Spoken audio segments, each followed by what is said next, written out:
Welcome back to the Pot of Greed. Yeah, that's right. This is going to be a fun episode, I think. Yeah, and the reason episode why 50. What? Why? Well, it's episode 51. Yeah. The reason why is there's a lot of Yu-Gi-Oh! Like very small micro stories that I've been very excited to talk about all week. Small, but with a huge impact. Yeah. So there's just a bunch, but before we do that, first of all, we have another review. All right. What 5-star review we got? Well, there's a 5-star review, thankfully, from MJams23. Says, great podcast.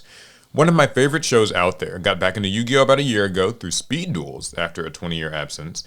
This show and your channels have helped me learn and catch up on everything I've missed out on, and now my brother has gotten back into it as well. We've been really enjoying getting into modern Yu-Gi-Oh! Thanks to Team APS. Keep up the great work. Look at Speed Duels putting in the work for the brand. Awesome, yeah. I mean, I guess that is the idea, right? So it's cool. I wonder what he got into with Speed Duels. I am curious too. I wonder if it was like from the very beginning, the kind of rocky start of Speed Duels, or maybe from when they started giving us the boxes. Probably the boxes. I said about a year ago, so Oh yeah, that makes sense. that sounds about right. Yeah, the boxes I think are definitely superior products, at least to me.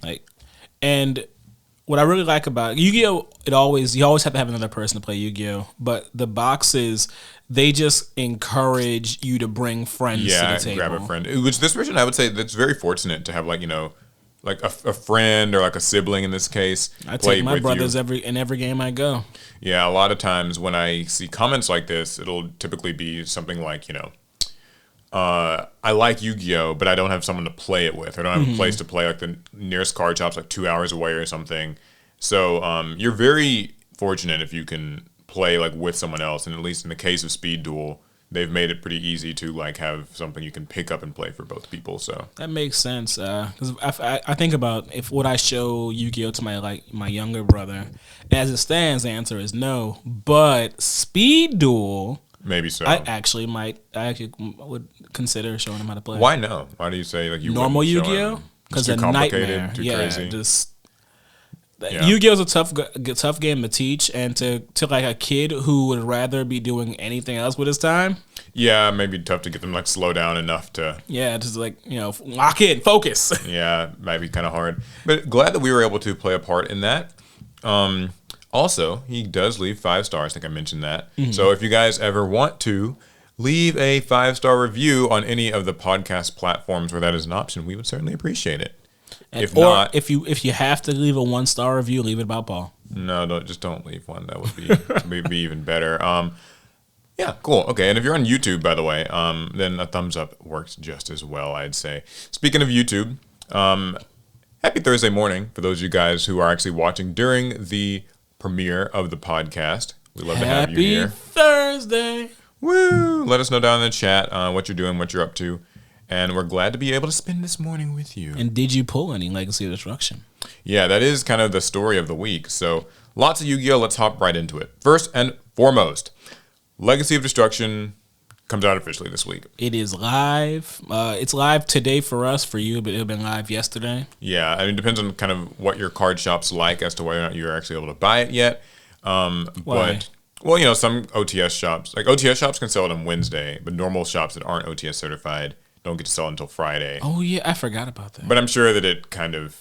It's a mix. It's a bit of a mix. Whenever we get the product. And also, like, your shop might have gotten it late. Like, we went to our shop earlier, recording this on Wednesday. We went to our shop, like, really early, and they hadn't gotten their delivery in yet, but that's supposed to, like, be later today, so hopefully we'll be able to pick up some Legacy Destruction for ourselves. I need it.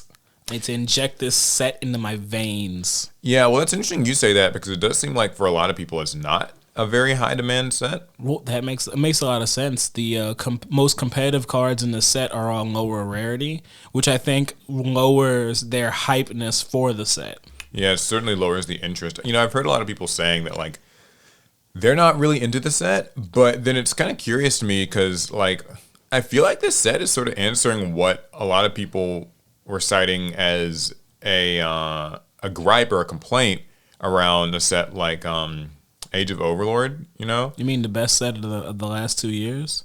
Something. I mean, so Age of Overlord came out, and it, like, had multiple $100 cards. Mm-hmm. Had Wanted, had SP Little Knight.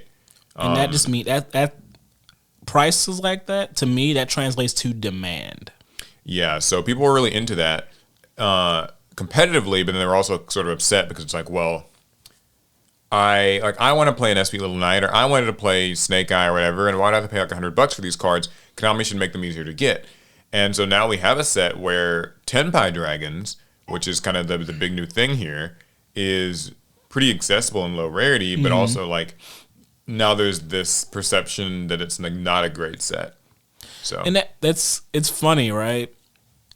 It feels like the secrets have to be expensive in order for us to say it's a good set. But we need those secrets, so we don't want them to be that expensive. Yeah, it's a real paradox, isn't it? Like Yu-Gi-Oh, and now, to be fair, the people saying each of these things are probably different people. Like they're different groups of people. Like the same person who wanted Age of Overlord stuff to be cheaper is probably actually happy about the fact that they can get Tenpai easily, whereas the person who had no problem with $100 secrets is maybe more disappointed in this set because they don't feel that there's like a staple that's like $100 pull or whatever. So maybe it's not fair of me to say that people are, kind of wanting to have their cake and eat it too. But but there's always going to be paradoxes in Yu-Gi-Oh! Like for me, on the extremely casual end of this, I'm also in a paradox. Mm-hmm. The Yugi's Sarcophagus of Light cards, they all got rarity bumps for this set. They're all like ultras and secrets, and so it's a wonderful time. And in the past, I've been disappointed with anime archetypes because Konami usually just gives them the lowest rarity treatments they can give them, and it just feels a little disrespectful to these anime archetypes that this game was built on the backs of, but now they're getting their proper treatment in this set, but now I actually have to go get them. And yeah, it's really weird. I mean, like I've heard some people say they want the anime cards to be the high rarity stuff, so that way, like the real Yu-Gi-Oh players, I'm using air quotes here, right? The real Yu-Gi-Oh players can like get the stuff they need easily, and then just leave the anime collector casual noobs to deal with their secret rares, and then that's like a solution to the problem. I mean, it can be. It's not because like it's not like I'm mad that the Yu-Gi cards all look nice. It's just now I have to work harder to get them. In like contrast to like when the Yubel archetype came out, most of its cards were lower rarity with only one exception. Really? Yeah. So that's a good like audience question. Like, how do people? What is like the ideal set distribution? Like, what cards should be favored as the high rarity stuff? What should be like accessible? I've always been, just for me personally, I kind of tend to find myself like, I think every set needs to have some staples that are like very highly demanded. It seems like historically that's kind of what makes and breaks a set. But I think that archetypes should typically be always fairly like accessible for people can just build the deck and so people can build the decks, and so it's like maybe your Pot of Prosperity or Triple Tactics Thrust can be expensive or elusive, whereas like your Snake Eyes, your Diabell Star, Sinful Spoils or whatever, or in this case Tenpai Dragons or whatever, they're quite easy to get. It's just that the staples are harder to get, if it was up to me anyway. But sorry, go ahead.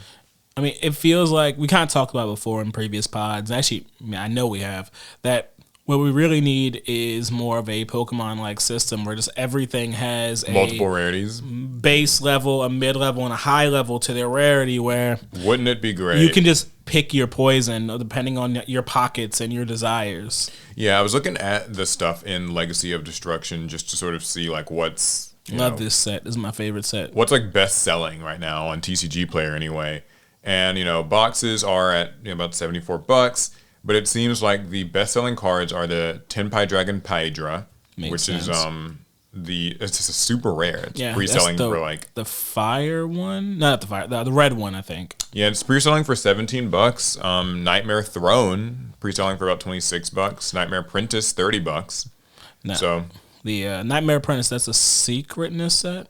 Yes, it's a secret. Okay, but Nightmare Throne, that's an ultra rare. Nightmare Throne, I think, is but it is. I know it's supposed to be very necessary for the Yubel deck whenever we get the promo and it becomes meta. Yeah, it seems like the most expensive pre-ordered card is Diabell's, the original Sin Keeper. So what's she sitting at? She's at about 43 as of like when I'm looking. I'm sure that'll go down a little. It's actually crazy when you're seeing pre-orders for 43 because pre-orders are always higher than when they actually inflated. Sell it. So this set is not that highly demanded. It's not a big set. Now, as for me, I'm just looking for like voiceless voice cards, which so far seem to not even be on the list of best-selling stuff. They don't exist. No one cares. So they have an ultra rare, the Saphira Divine Dragon of the voiceless voice. I'm going to be trying to grab that, and it's like pre-selling for $350. Yeah. So I mean, like, I guess I'm in pretty good shape. So competitively, it's a cheap set. That should be a good thing. Yeah. Really, that, at least in my opinion, that means if you're more competitively minded and you want to build your decks, it probably would be a good idea, or probably the safest time to buy a sealed product would be right about now. You can just, the cards are fairly low rarity. You can go get them. And even if you don't get them, you probably will pull enough value to like trade or sell for them. Yeah, I think that it's one of those sets. You probably know if it's for you or just like isn't. Now, here's something interesting. What? Speaking of Legacy of Destruction, did you see that there are apparently Legacy of Destruction Special Edition-esque products on shelves? How could I have seen I saw this on Reddit. So, you know how like Yu-Gi-Oh! Used to do special editions where it was like 3 copies of, like 3 packs, and then usually like a promo or 2. Yeah, you get the packs at like some type of a premium. Yeah. And so, or not at a premium, more of like a discount. Or a discount. Yeah. Because it would usually be like 3 packs, $9.99. They stopped doing this in 2020. But apparently these have been spotted on Walmart shelves for about $18. And so here's this picture on Reddit where someone got one. And you can see that it comes with 4 Legacy of Destruction packs plus an exclusive token card. So that's kind of neat. The tokens are different characters. There's Yugi, there's Crowler, there's a second Yugi. I gotta get that Crowler one. There is, who's this, Yuzu? I believe, Yuzu. From Arc 5. Or, I guess in a dub, it'll be Zuzu. Zuzu from Yu-Gi-Oh! Arc 5, I believe, right? Yeah. And then also, Shay, you told me is this character's name. That's Raid Raptor. Raid Raptor guy. So, this is odd. There was no, like, fanfare for this. Konami, this hasn't been, like, put on the official site that I had seen. So, I mean, maybe seems like it's like a... Maybe that's the strategy for a less desirable set, maybe. I mean, it seems like it might just be like a retailer exclusive thing. Like, for some reason, I wouldn't be surprised if... Because this has happened a little bit in the past, where they'll do weird, like, special edition kind of just... We put multiple packs in, like, one sort of box thing, and it'll only be at retail stores. Mm-hmm. Like, when they did Rarity Collection, for instance... Card shops got like a regular box and you like buy them by the pack. Right. But at Walmarts and Targets, there were these like ones that would have like 3 packs in them, 2 or 3 packs. And it was only at Walmarts and Targets. I wonder if that would be, it's weird. I feel like at a card shop, the audience is more conscientious of the prices of booster packs, where they will identify the value in a special edition packaging type situation.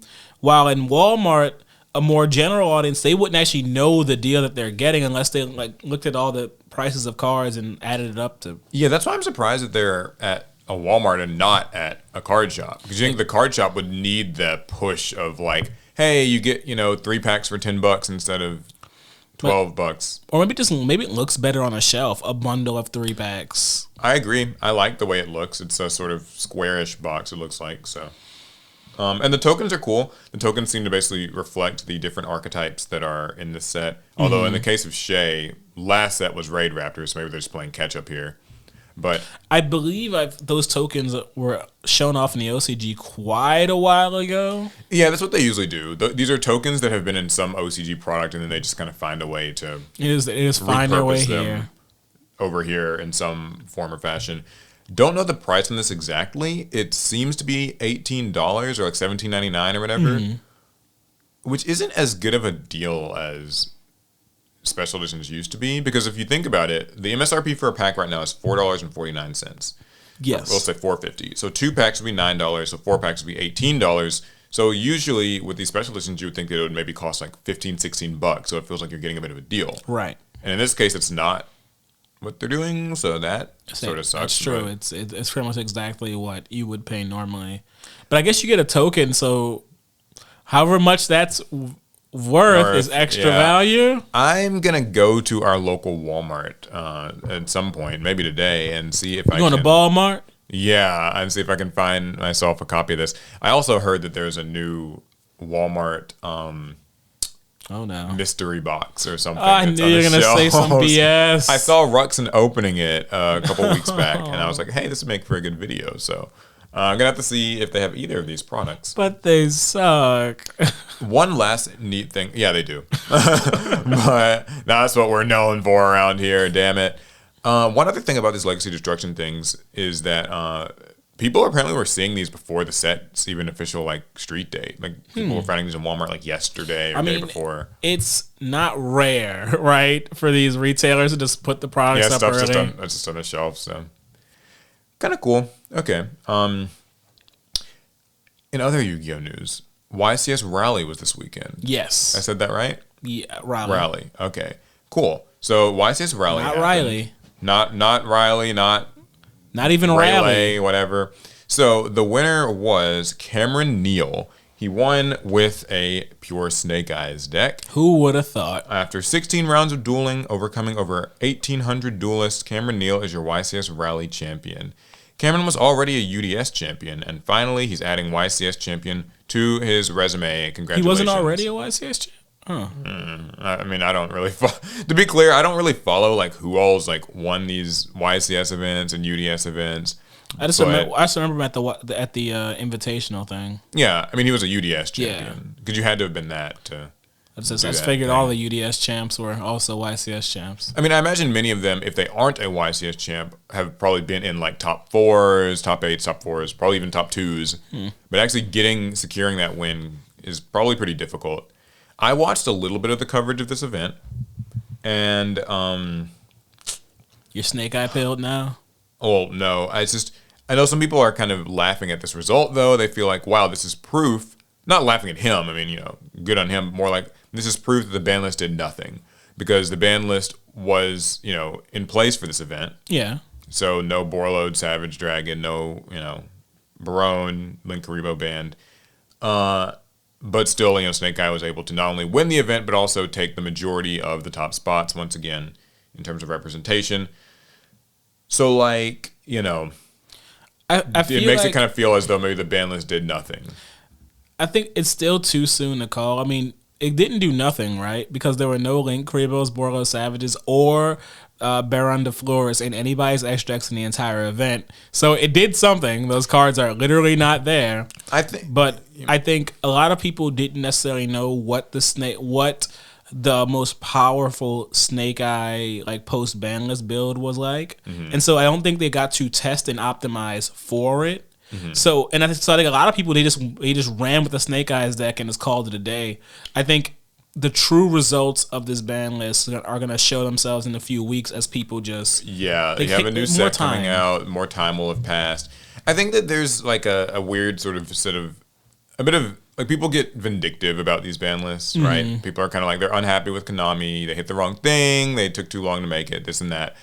And what'll sort of end up happening is we'll take these results and say see, look, this is proof the ban list did nothing. But the ban list did do something. There were times in feature matches that I was watching where it's oh, Link Karibo's not here, so this person cannot. There were games that were lost because a person could not make Link Karibo and protect themselves for a turn. And that did come up as a relevant scenario. It just doesn't feel relevant when it's oh, well, Snake Eye still took the majority of the top spots. But I think that they did have to fight a little bit harder for those wins than they would otherwise have needed to do so. It seems like the replacements currently for Barone and Borlode Savage right now are Cyframe Lord Omega and Bestial Dissipator. See, I did see a bit of that, and I was surprised that the Synchro package, despite being diminished, was still being pushed and still saw good results. That caught me off guard, but... Yeah, I mean... It's kind of one of those things where they're just changing the application of it because Cyframe Lord Omega is not negating things, but it's sort of a hand loop-esque card. Yeah. It's going to just pull a card from your hand and that could be seen as roughly equal to Borlode Savage Dragon negating one of your cards is that it was just taken away from you by Cypher and Lord Omega. Right. So, there's that. And then also in the case of Dissipator, it's something like an Omni Negate.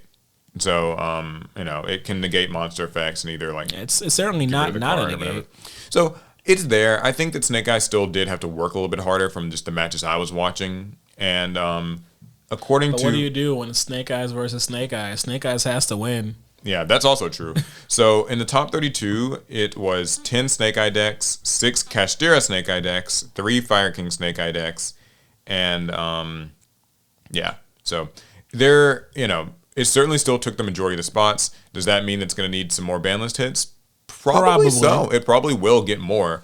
But for now, I think this is just a first event. I wouldn't have too much of more of a knee-jerk reaction than that. I mean, we got the new Tempais this week. Mm-hmm. I think a lot of people are going to be testing that deck heavily for the next major event. I think we're going to see some changes. I'm not saying Snake Eyes is going to lose the next event. I think that's what people want. Like, people want to really see... There's this weird sort of Roman Colosseum, like thirst for blood sort of approach to Banlist, I think, where people kind of want like... let's tear this deck down. I want to see blood. I want to see it dead. And it's weird because it's like, well, if that was like your deck that you were playing, you would hate that. Mm-hmm. But as long as it's like, I'm not playing Snake Eye, like it's fine. Please ban it all. But who's not playing Snake Eye? Given like the numbers I saw from this event, a lot of people are playing Snake Eyes. Well, but that's the thing though. Like it's like a different set of people. Like similar to sort of what I was talking about with like the packs, where it's like there's some people who want expensive secrets and some people who don't want expensive secrets. I think that the people who want Snake Eye and stuff hit might be people who are maybe on the more budget end or perhaps even the more casual end. I don't know. It is still a fairly expensive deck. So... Either way, that is YCS Raleigh. Trell also went. He was saying that he nearly made day 2, but thanks to some unfortunate draws or something in the later rounds. Yeah, you know how it goes playing on the bubble. It'd be like that. But I saw some people got to meet him and take some pictures. So if you did, it's really cool. Neat. I don't think that there's too much else to really say about the event. There was certainly still a good bit of variety in the top 32. There were Runics, Voiceless Voice, Branded, regular Kashtira, Labyrinth, which actually made it all the way to the finals. Runic Plunder Patrol, Pearly. Gotta love my plunders. A Scareclaw Snake Eye deck, that's kind of weird. Fluanderies and Bestial Branded. Yeah, and there was also Snake Eye, Snake Eye, Snake Eye, Snake Eye, Snake Eye, Snake Eye. So that's hey, listen, I'm relaying the results. That is all. I don't know what to say. I wonder what Konami thinks of this. I mean, it's an easy event to write off since it's just like literally a new set's coming up. Yeah, so. Raleigh was a weird event, right? It took place between a Banlist and a new set release. So it's almost like it was a weird snapshot format. Snapshot format or weird limbo that doesn't really... Not to discredit anyone who performed well. Yeah, it's not. Yeah, I mean, that was not. They're all hard. It's just more like things might change pretty soon. Yeah. Okay, cool. So that's YCS Raleigh. Next was this sort of 2-part story. Konami had to sort of threaten some social media action. I don't know if you saw this. I'm going to actually pull up the exact post, but the gist is that... I have it here as well. Yeah, the gist is that the sort of Yu-Gi-Oh! TCG account in Europe, at least, had to make a statement because people were, I guess, getting a little bit mean in the comments. Do you have the exact post pulled up? I do. Okay, you can go ahead and read it out. Dear duelists, we have seen a rise in behavior which goes against our community code of conduct on social media channels managed by Konami Digital Entertainment BV. You can review our community code of conduct here. Passion for a game is no excuse for insults or violent threats directed at employees of Konami Digital Entertainment BV or other fans. Such behavior is not tolerated by us. Any players engaging in such conduct are in violation of the community code of conduct, which may lead to a suspension from organized play. Online abuse and threats can also amount to criminal behavior, which is reportable to the authorities. It should have started with attention, duelists. Cool. Yeah. It's a deer duelists. I mean, it's probably better if there's a deer duelist than attention duelists, given the context. So attention duelists, you're getting banned. So basically, people on social media were, sending insults and violent threats at Konami employees over various things that have happened. Is this strictly related to just Europe, or was this really all Konami Europe is the one who made the post, and we did not see the same post on the Konami TCG North America pages. So I have some hunches as to what maybe caused this. People at first thought it was people laughing at the Jerome, the Trident Dragion thing. Yeah. Which maybe it could have been that, but given that this post happened basically a day after that, I feel like it's probably something that had been more in the works for longer. I think it was more around the lack of the European YCS announcements and the speed duel thing. I mean, if you're a competitive Yu-Gi-Oh player in the European area, it's such a pain, right? Because Yu-Gi-Oh players, they live their lives around these events, attending and competing in these events, and just to find out, you only get regionals this year. Yeah, so that's kind of been the narrative for a while. Is Konami Europe isn't communicating. They're canceling these YCS events. They didn't say anything about Speed Duel. What's the story here? They're we're in the dark, and I guess people took it and got a little bit. They got mad. Angry about it. I find myself mixed on situations like this. Obviously, death threats, not okay. However, I think that Konami has put themselves in a situation now where the wall of silence that has existed in the Yu-Gi-Oh community for so long, with its relationship to Konami, where, the social media accounts don't say a lot and it can sometimes feel like they're just ignoring you or whatever. I don't know. I'm not surprised that it reached this temperature. Yeah. It's a shame that it did, but I'm not surprised that it did. Konami had two choices with how they engage the community. They could either faithfully engage the community directly, or they could just shut down and just deliver products and deliver the game and have this kind of one-sided conversation with the community. They yell things at a brick wall, and then we give them products to play with. And Konami went with that very action, and it works to some degree because a lot of times when card game players, and really just any type of niche community, gaming communities especially, they can get pretty nasty, and they have no problem directing it directly at human beings, not caring how that might make them feel and how that might affect their day. Yeah, people forget that there is a human on the other side of these screens. I mean, there have been notable instances of Konami employees receiving some horrible insults online. Yeah, there have been a few in the past, and they're not, it's just not great. It makes perfect sense why Konami has done what they've done, but now it also makes perfect sense why people are reacting the way that they are. Yeah, it's sort of, so I think what a lot of people saw here is Konami doesn't say a lot, right? They just they don't explain themselves, they don't, give us the communication. Konami a real thug in these streets, they don't speak. But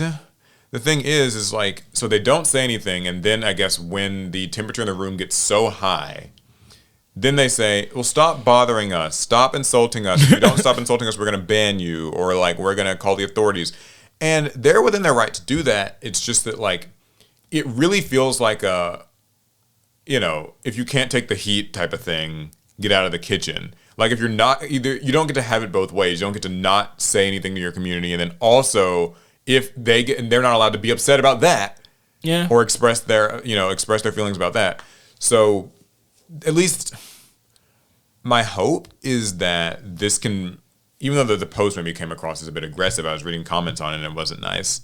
People's comments up to this were no, we're not going to stop. You guys deserve this. All that, Not saying I agree with those comments, but just that that's what people were saying.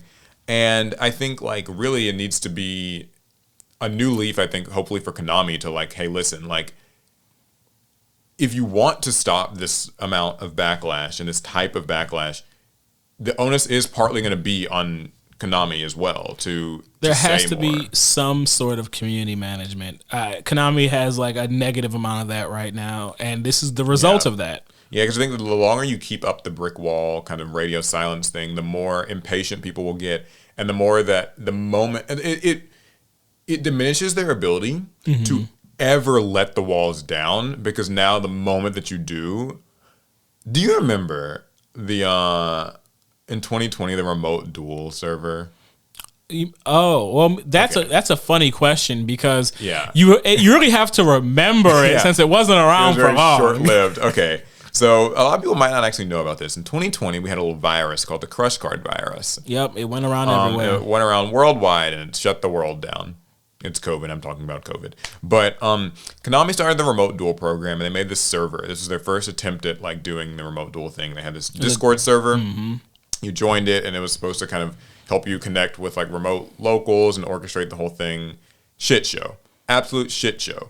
And part of the reason why it was a shit show was because they actually had they had a channel in that.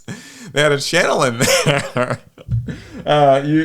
You explain. Paul's falling apart right now. It was very funny. It was just an open channel where players could say whatever they wanted. People could voice their discontent. And boy, did they. With Yu-Gi-Oh! Or the company, or like, I guess, the remote duel system.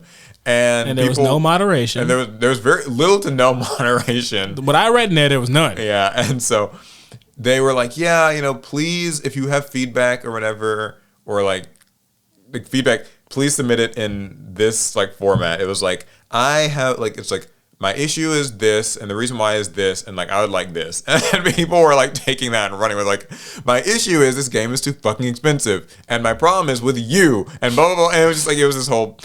It got shut down within 2 hours. Yeah, I mean, the entire Discord server got lots of profanity, lots of slurs. I think people were trying to post pornographic images. Like, yeah, there was a little bit of that. It went wrong really fast. There was also. I'm sorry. This is the funniest part was there was all. Guys, Paul's losing it because when this was happening, I don't think anyone enjoyed the like chaos more than Paul. I love seeing like a little bit of a breakdown in decorum on these sites. Okay, here's the funny part. There was somebody who screenshotted a picture of one of these Konami employees, don't remember who it was, and like, on Discord it says on the side like what game you're playing or like what program you're on. It was like, so-and-so Konami employee is playing EDO Pro. And I don't know if it was real or fake. Like, to this day, I don't know if someone just... I'm assuming someone photoshopped this. It was just like some joke. But it would have been really funny if there was just like a Konami employee and they were like playing EDO Pro on their computer. For context, guys, EDO Pro is one of the more popular third-party ways to play Yu-Gi-Oh! Yeah, so I don't know. It was very... I'm sorry. I just... Back to the story at hand. Yeah. Okay. Moral of the story. Do not send death threats. Come on. That can be tied back to you. But no, just don't send death threats. But also, like, I hope that this is like a middle ground of Konami and community. And based on our next story, it seems to be. So I don't know if you saw this, but I probably didn't. Okay, Battles of Legend Terminal Revenge. Yeah. This had a release date of June 20th for both like the US and Europe. Okay. But a few weeks ago, the release date disappeared from the European site. Oh, they canceled that too? Well, that's what people were thinking, right? So it was still, unlike Speed Duel Midterm Destruction, it was still on the site. Mm-hmm. But the release date just kind of changed, like TBD, or just like it wasn't there or something. And so people are like, uh-oh, like, we saw what happened with Speed Duel. Are we also now not even getting, like, a kind of losing Yu-Gi-Oh! Like, is Yu-Gi-Oh! Just ending, especially after what had already happened? Well, Konami Europe says, Dear Duelists, we've received some queries about the Battles of Legend Terminal Revenge release date. Rest assured, the set is still on track to release on the 20th of June, 2024. The missing information was due to a temporary glitch on our website, which has now been fixed. You can find out more about this exciting set here. And they link to the site and have a picture of the set. So this seems like it's sort of a like, hey, a new leaf has been turned. They responded to something. Yeah, they actually were like, hey, we know that you guys have seen this issue and like you've been complaining. Here's what it is. Don't worry, it was just a mistake. We fixed it. Rest assured, it's still coming. I want to see the comments underneath it. Actually, very positive. Oh. The comments were very, very positive. Hey, this is absolutely stellar communication. Your team's been really truly fantastic about this as of late. Much, much appreciated. Someone else said, yes, please keep talking to us. More of this, please. Don't let players speculate random crap anymore. Just keep talking. Huge W. I saw on Facebook, someone's like, thank you for your increased communication. Could you also tell us more about Speed Duel in Europe and its future in this continent? Now we'll see how quickly they are to respond to that. Response on that one. But generally, people were very positive and well receiving of this hey, proactive communication. So this is good. This could be a start of a healthy relationship in Europe. Yeah, where people can look to Konami for answers or explanations about weird product I would stuff. like to know where the European YCSs are. So if you guys people are asking. Don't you worry. People are still asking about that. But at least listen, it's a start. And you really have to take what you can get with this company, to be honest. So, cool. I think at least it seems like it's going in a good direction. Mm-hmm. Hopefully, I really do want to believe that maybe Speed Duel can eventually, midterm destruction can eventually come back to, EU. And so, I don't know. I thought it was nice. It was nice to see that people were, thanking them for being proactive about that communication and stuff. So cool. I mean, Konami does kind of need more positive signifiers that when they do communicate properly, they are rewarded by positive feedback. Because if you're from the outside looking in, if you look at these posts and you look at the Yu-Gi-Oh community, it seems that we are ravenous beasts. We are angry. We are mad. We hate Konami, and Konami doesn't talk to us. Those are all true things, though. But the thing, but you have this moment where if someone took a step in and peeked through the door and they saw this specific post, and look at that. Yeah, a happy case Kumbaya, study. everybody's holding hands and chanting songs. It's going to be one of these things where I don't think that the issues will necessarily be fixed in their entirety, right? We might not get Speed Duels ever there. They might never get another YCS. There's no guarantee of anything. I'm just saying this could be the case. But at least when you explain things, it tends to work out better. Right. Now, again, does this extend to all of that? Is there anything they can even say about the YCS events? And what about ban lists? Or what about set printing rarities that people want information about that? And I don't think that's... Hey, what about the US? What about us? So I think that there's going to be a limit to how much Konami is probably willing to, let down pull up the curtain or whatever. But it's a start. So I thought that was kind of cool. And a nice little feel-good story in a world of deep, dark despair that is this community. That sounds like a Yu-Gi-Oh card. So... cool. You got any other Yu-Gi-Oh things? Oh yeah, I got two. Okay. So first up, I want to talk about the Salamangreat structure deck that's announced for the Asian English format. Okay. So once again, they get the best of all the worlds. They're getting a Salamangreat structure deck that actually comes with Salamangreat Raging Phoenix. Wow. Yeah, they get it. It's an ultra rare. Of course, Gazelle is in it, and for some reason, the rest of the article is not loading. Give me 1 second. But yeah, so they've gotten so many products in the Asian English region. It's just a short amount of time. They've been really, pushing a lot of stuff to market for them, and it's all been good value products. I've noticed, they got Age of Overlord, SP Little Knights of Super. Right. Yep. They've gotten, the Dark Magician and Blue Eyes, starter sort of structure decks that people really liked. Those are pretty popular. They're getting structures like Salamangreat, where it's okay, this is actually just a good, easy to play, competitively viable deck with Raging Phoenix and stuff included. We're not doing this whole no, we're not there's no sunlight soul wolf burning or volcano. whatever. You actually you get the cards and they're there. It seems like they really want to build up Yu-Gi-Oh in those regions. I don't know. And they're trying to do it fast. Yeah, they're trying to do it fast with good value stuff. It makes me feel a little bit sad though, because it's what the fuck, Konami? Because we were first. Yeah, we were first. Well, it's here in the United States, why can't we have a super rare SP Little Knight? Why can't we have it's a Salamangreat deck that just gives you the good cards? You should have bought Soul Burning Volcano. I don't know what you want. Yeah, so that stuff like that always kind of upsets me a little bit, because it's we're basically splintering this world off. We're splintering the planet off into like multiple Yu-Gi-Oh regions that are now just getting like very different things. So you have the OCG that gets pretty much the best of everything. Great print quality, all the products first, good stuff. Then you have the TCG, which is...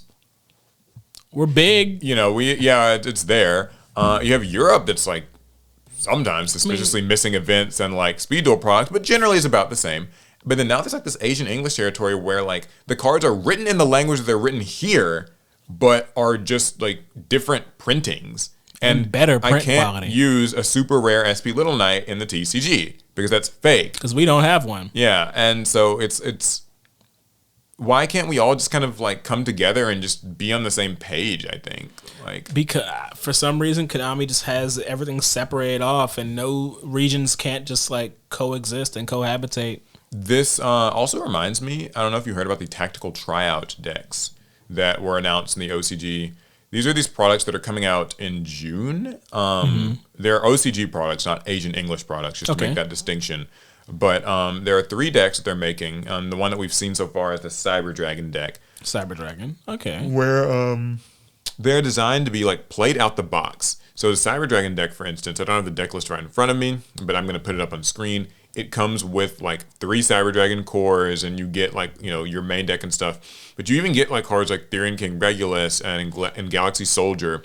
Hey, but that's also, off theme. Yeah, so you get like things you would actually run in a regular Cyber Dragon deck. They get 2 Ash Blossoms, 2 Max C's. Oh. They get cards like Forbidden Droplets. They get evenly matched in there. Ooh. There's Triple Tactics Talent and Thrust in this product. And even like things like Salamander and Almirage in like your extra deck. And it's kind of crazy because like this is a like, out the box, like you can play this and it's about how you maybe would build the deck in like Master Duel or something. Right. And so my assumption is that these products are meant to basically be like transitional like sort of products from like, hey, you play Master Duel, and now like this is an easy way to get into the TCG with something that can be played out the box.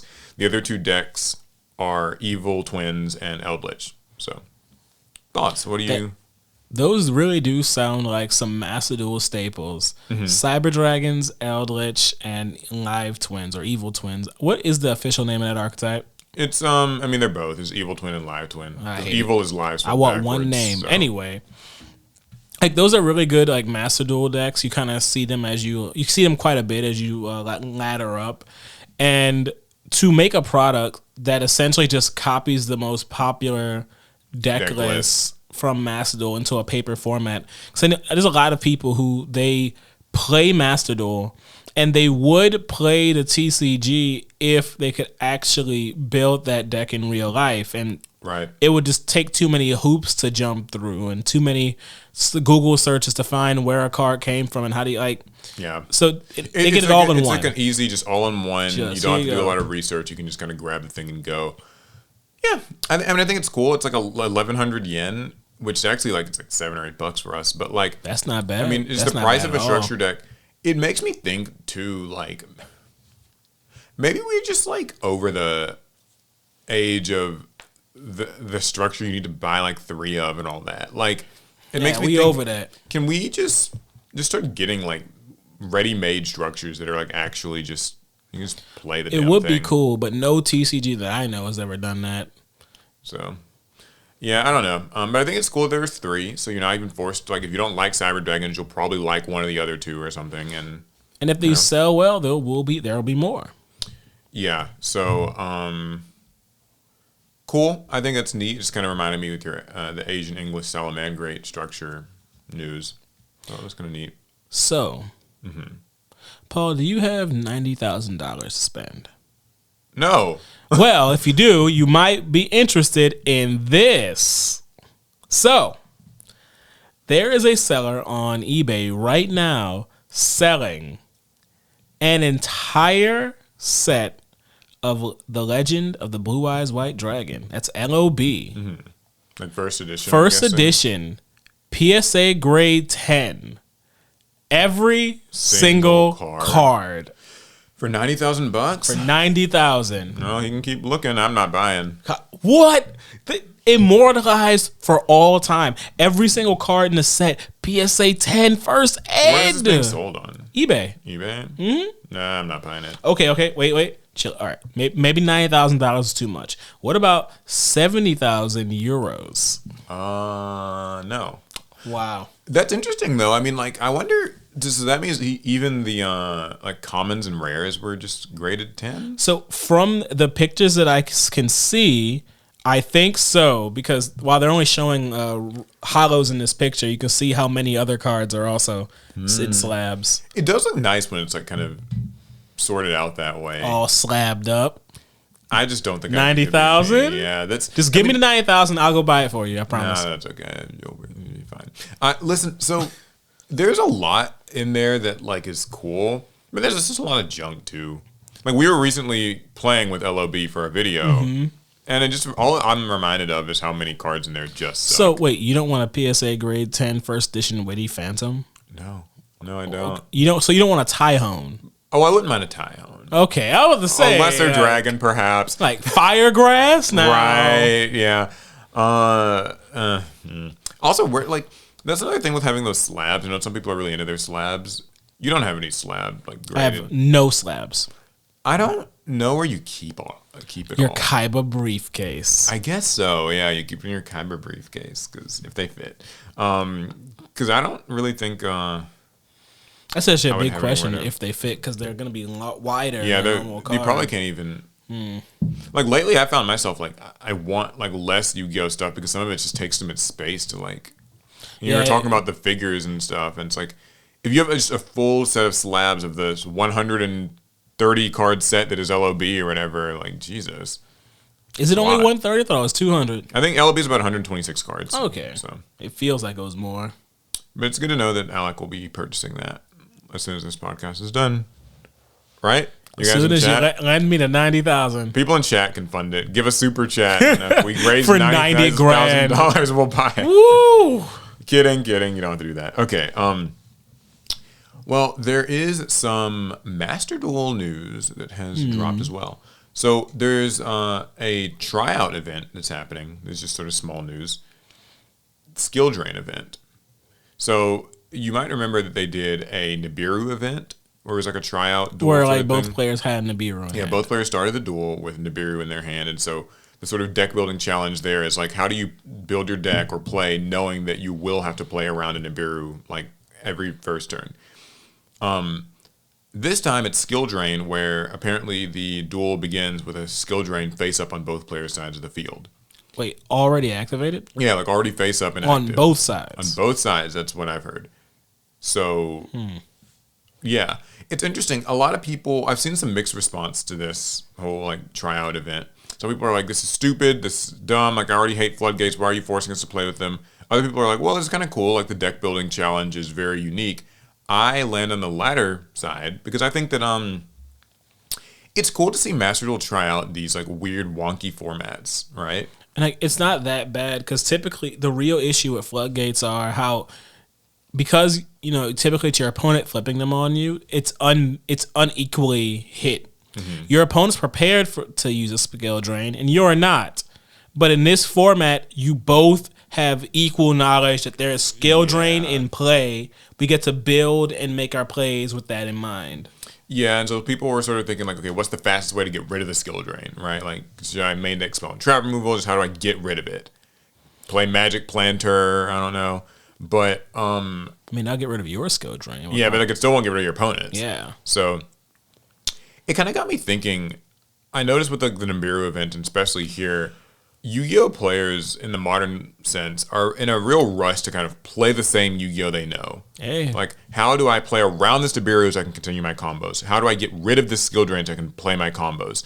And it's like, well, maybe the goal isn't actually to play your combos at all. Like, maybe when they make these events, the objective is to get you to, like, try out different strategies, different decks, perhaps play at even a slower pace, such that you are enjoying Yu-Gi-Oh! Or experiencing Yu-Gi-Oh! In a way that's different than just what you'll play in the ranked ladder. Random thing I just thought of. If the duel starts with both you and your opponent having a skill drain, that means the game can start on turn one. Your opponent already has a face-up card in their field. So any card that had a requirement of your opponent controlling a card is turned on. Now, can it work with skill drain on the field? Who knows? That just made me think about that. No, I mean, you're right. Like, That's a big part of it. I think like there's some strategy that could be enabled because you have this face-up card.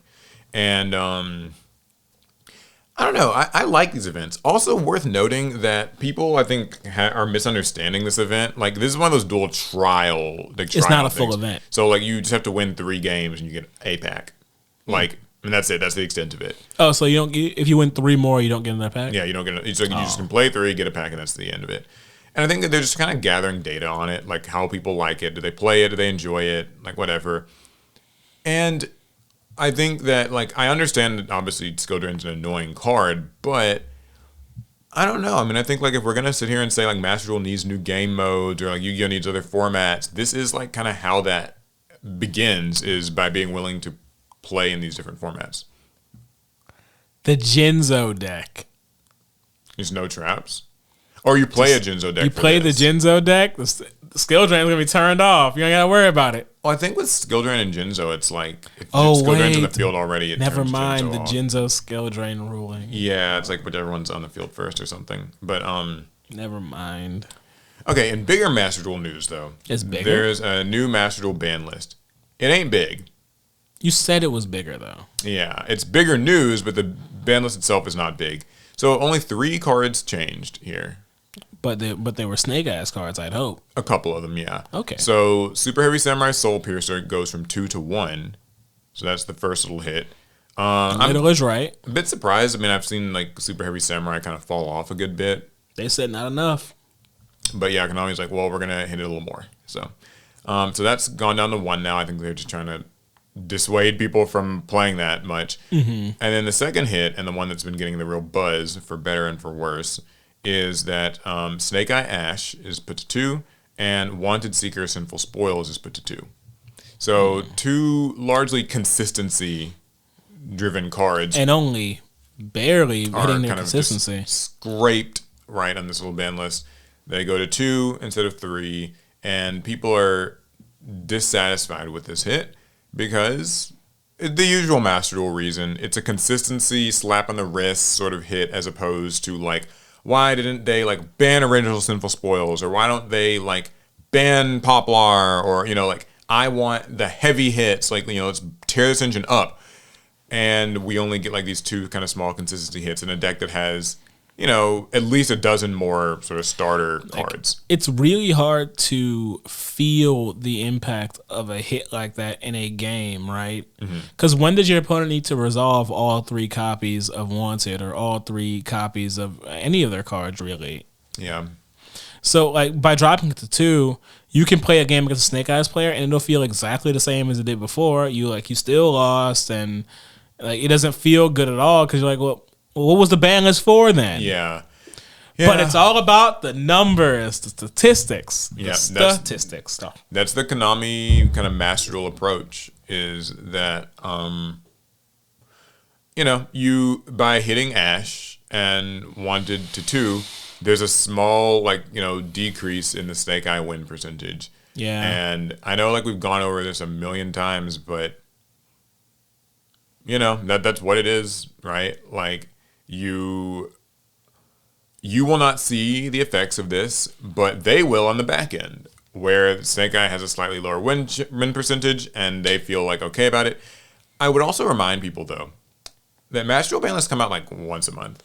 So literally, like if this isn't enough for you, I think Snake Eye is going to be one of those Master Duel decks where it's kind of similar to Branded and kind of Fluandery, Sprite, those decks where they just kind of chip away, death by 1,000 cuts. We will be getting Snake Eye hits probably till the end of 2024. Next, they'll hit some other thing to 2, then they'll hit some other thing to 2, and then eventually something's going to go to 1, and like slowly but steadily, they will just get this Snake Eye deck under control. Now, will you kind of have to deal with facing Snake Eye a bunch till then? Yeah. Yeah. So... But that's how meta games work. The moment that you lose to a meta deck, it doesn't get hit that moment. You still got to kind of deal with it.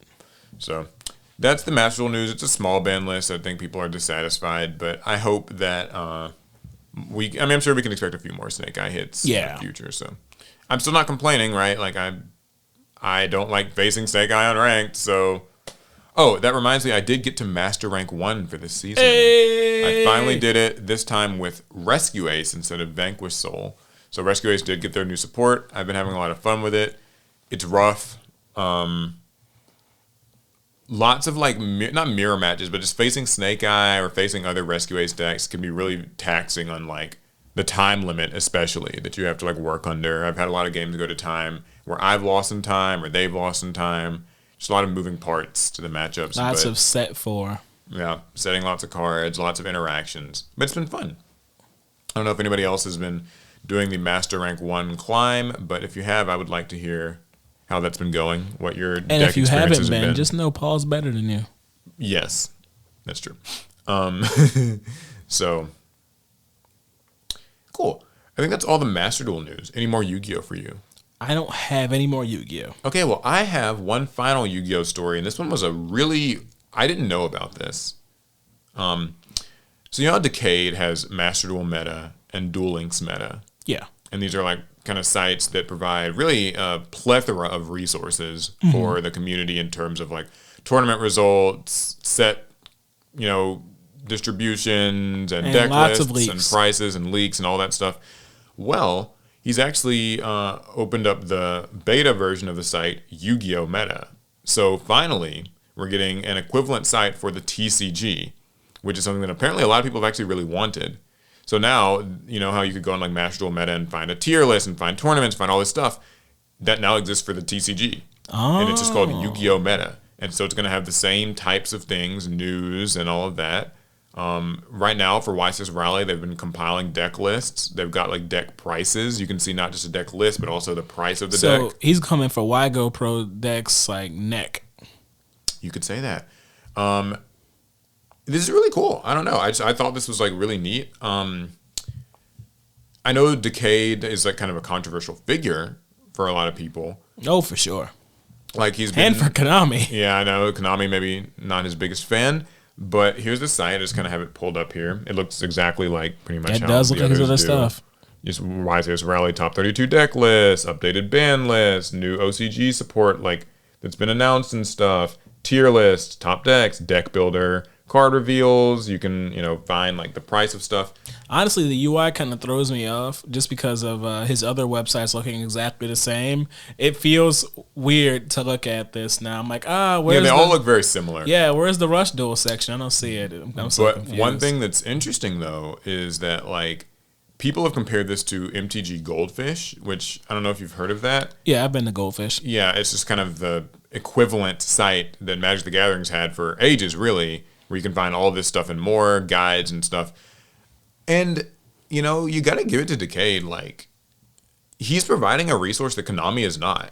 Yeah. And I've said for a pretty long time that I think Konami really needs to get on top of this. Like that story of, like that age-old story of, like, there's a hacker who gets hired by the tech company that he, like, hacked or whatever. Mm-hmm.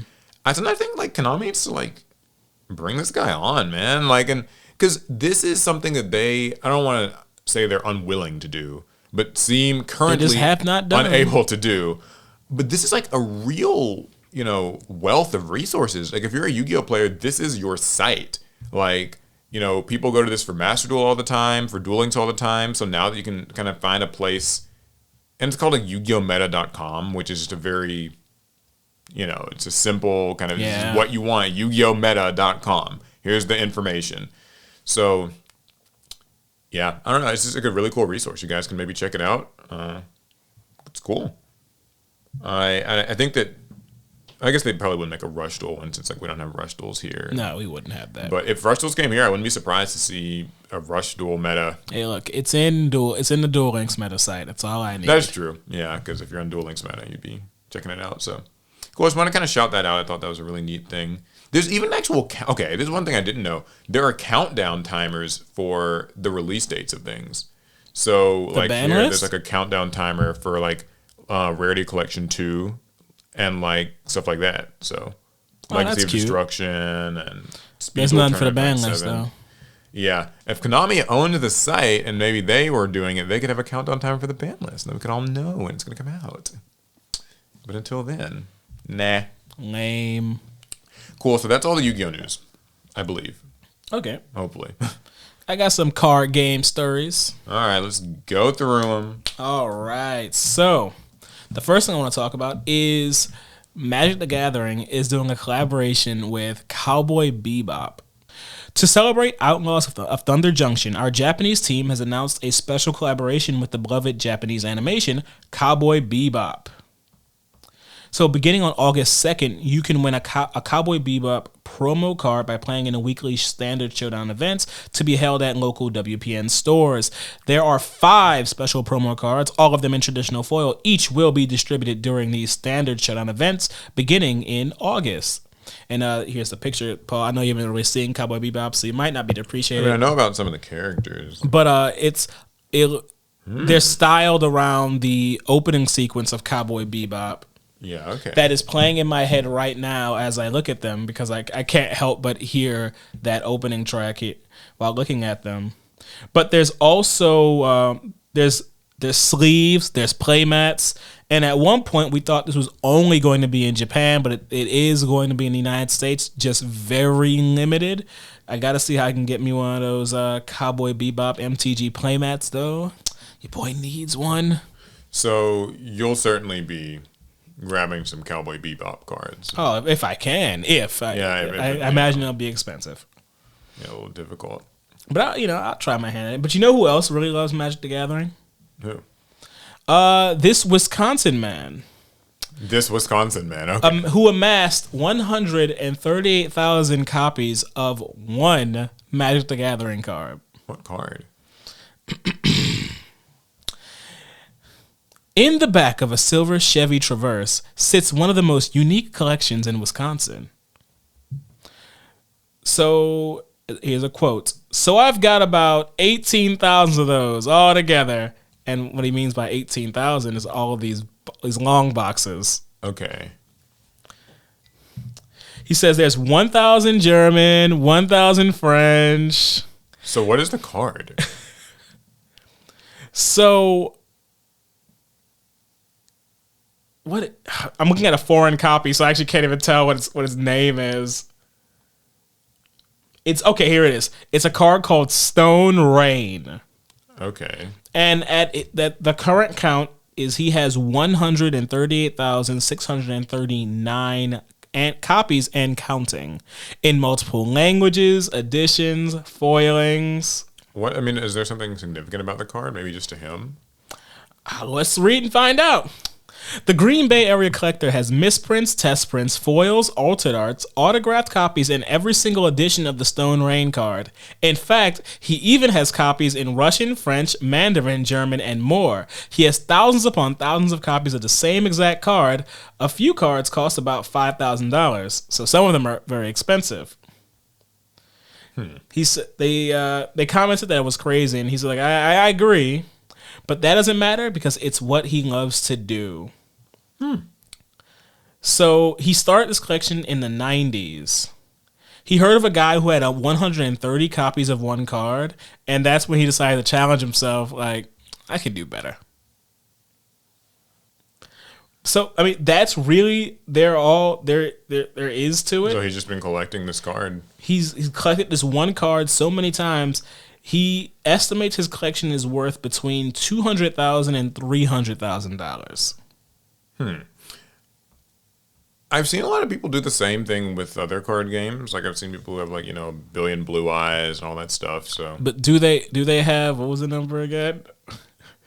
138,000 yeah, copies. Do they have 138,000? Don't think so. Probably not. That's a lot. Can I see the card? I just don't. Let's see. I'll grab a shot of it. Here we go. Or there's another foreign language okay. I just version. want to see what it looks like. Okay. Stone Rain. Yeah, I don't know. I mean, I guess I can't really speak to the significance of it. Maybe somebody in chat knows. Like, is there like a story to Stone Rain? Is Stone Rain a card that you would want 130,000 copies of? A good question. If so, leave it in the comments and let us know.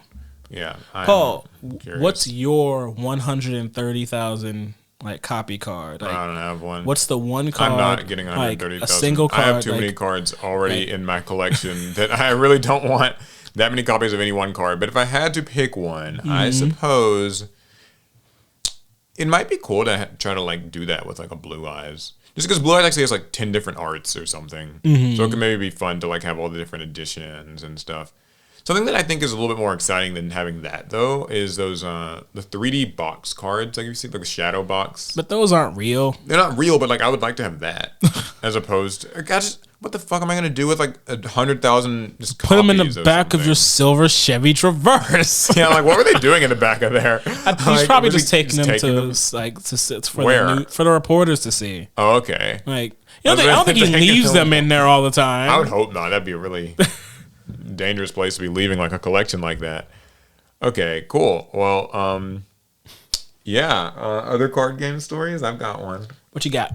Okay, I feel like this might be a good keystone one. So if you have anything else, any other like, nothing else? No. Okay. So this is from Japan, the top 15 most sold card games from the past year. This is from April 2023 to March 2024. So it's a top 15 list, and it tells us not just the card game itself, but also how much money it made in yen, and also its percentage increase year over year. So I'm going to read this list out, and then we can go through and sort of you don't have form to. some conclusions. Yu-Gi-Oh was first place. I know. It's not. Number one is actually Pokemon TCG. Oh, that's fair. Made 133.7 billion yen, and that's a 137% increase compared to last year. So, cool. Okay, all right. Also, there's Yu-Gi-Oh! Yu-Gi-Oh! OCG, official card game, with 103% compared to last year. So it's a slight increase in sales year over year. Duel Masters with 97% compared to last year. So Duel Masters is number 3. Wow. That's also called Kaijudo, I believe. Yeah, it's been called Kaijudo. Okay. One Piece TCG in 4th with a 313% increase. That's year crazy. Over year. So One Piece is their 4th biggest card game. It has not been around that long. It really hasn't. Y Schwartz. Then Magic the Gathering at number 6, Battle Spirits at number 7, Shadowverse Evolve at number 8, Union Arena at number 9, Rush Duel at number 10. Let's go. A separate game. Cardfight Vanguard at 11. Number 12 is Digimon TCG. Ooh. Number 13 is Wixos. 14, I think that's not. Yeah, I'm probably Wixos. I don't know. I'm saying it right. 14 is Build Divide, and 15 is Rebirth for You.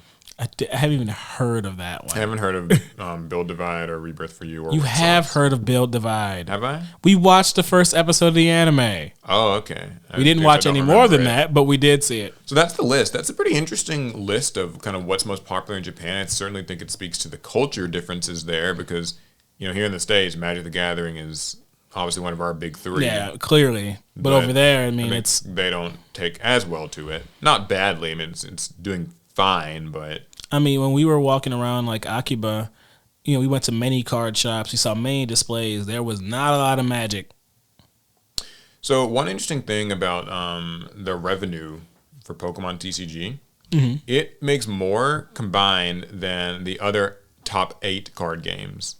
Woo! Yeah. So it's making 133.7 billion yen, and that's more than Yu-Gi-Oh! Duel Masters, One Piece, Y Schwartz, MTG, Battle Spirits, Shadowverse, and Union Arena. So Pokemon's killing it. I mean, that makes sense. That was the only card game that had entire stores just devoted to it. Yeah. I mean, there are when we were in Japan, there were just tucked away kind of treasure trove stores that's just full on Pokemon. Just Pokemon. That's all we do here, guys. Pokemon all the time. Plus 1 billion Pokemon centers, right? Oh, The official kind of Pokemon center stores, and it's really huge. I know Pokemon has the benefit of course, being number 1 media franchise in the world. We all know that. It is a Japanese franchise, but also it's a game that's probably less played and more collected. At least if it's anything like it is here, where a lot of people don't actually they maybe know how to play the TCG, but a lot of people just collect it. Get your favorite Pokemon, get it in 1 billion different printings. Be like the guy with the cards in his truck. You can have a bunch of Piplups or something. But Tyranitar. Yeah, so, if it was me, it'd be Mudkip, by the way. Ugh. Although I like Dino or whatever. The blind little thing? Yeah, the blind little black dragon. Wow. I think it's adorable. Yeah, so Pokemon's killing it. Yu-Gi-Oh! In second place is cool. It kind of quells any fears maybe that somebody might have had of like, oh, Yu-Gi-Oh's dying or something. At least in the OCG. At least the OCG seems like it's doing fine. It's actually grown from the past year, if by slightly. 3%. Yeah, by 3%. One Piece, pretty explosive. That's terrifying. Yeah, it seems like it's really like just shoving its way into the top 3 like that. Yep. I do wonder. I guess they don't have Lorcana over there. To my knowledge, no. There might be some licensing issues, maybe, but I wonder if Lorcana were in Japan, would it have an effect on that as well? I mean, I think it could probably find its way at like at least maybe around the number 10 spot. I could see, because Disney's very popular in Japan, like little known sort of fact, but I think maybe culturally not as popular as it probably is in the West, though.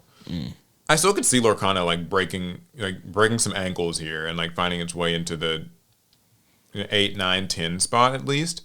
One Piece's meteoric rise, I think, makes even more sense in Japan. I mean, it's an anime and it's a big one. Yeah. One Piece is like the number 1 anime right now. I'm not saying that as like an opinion, like I think it's the best anime. I'm saying like in terms of interest and like sales. Nah, Bleach.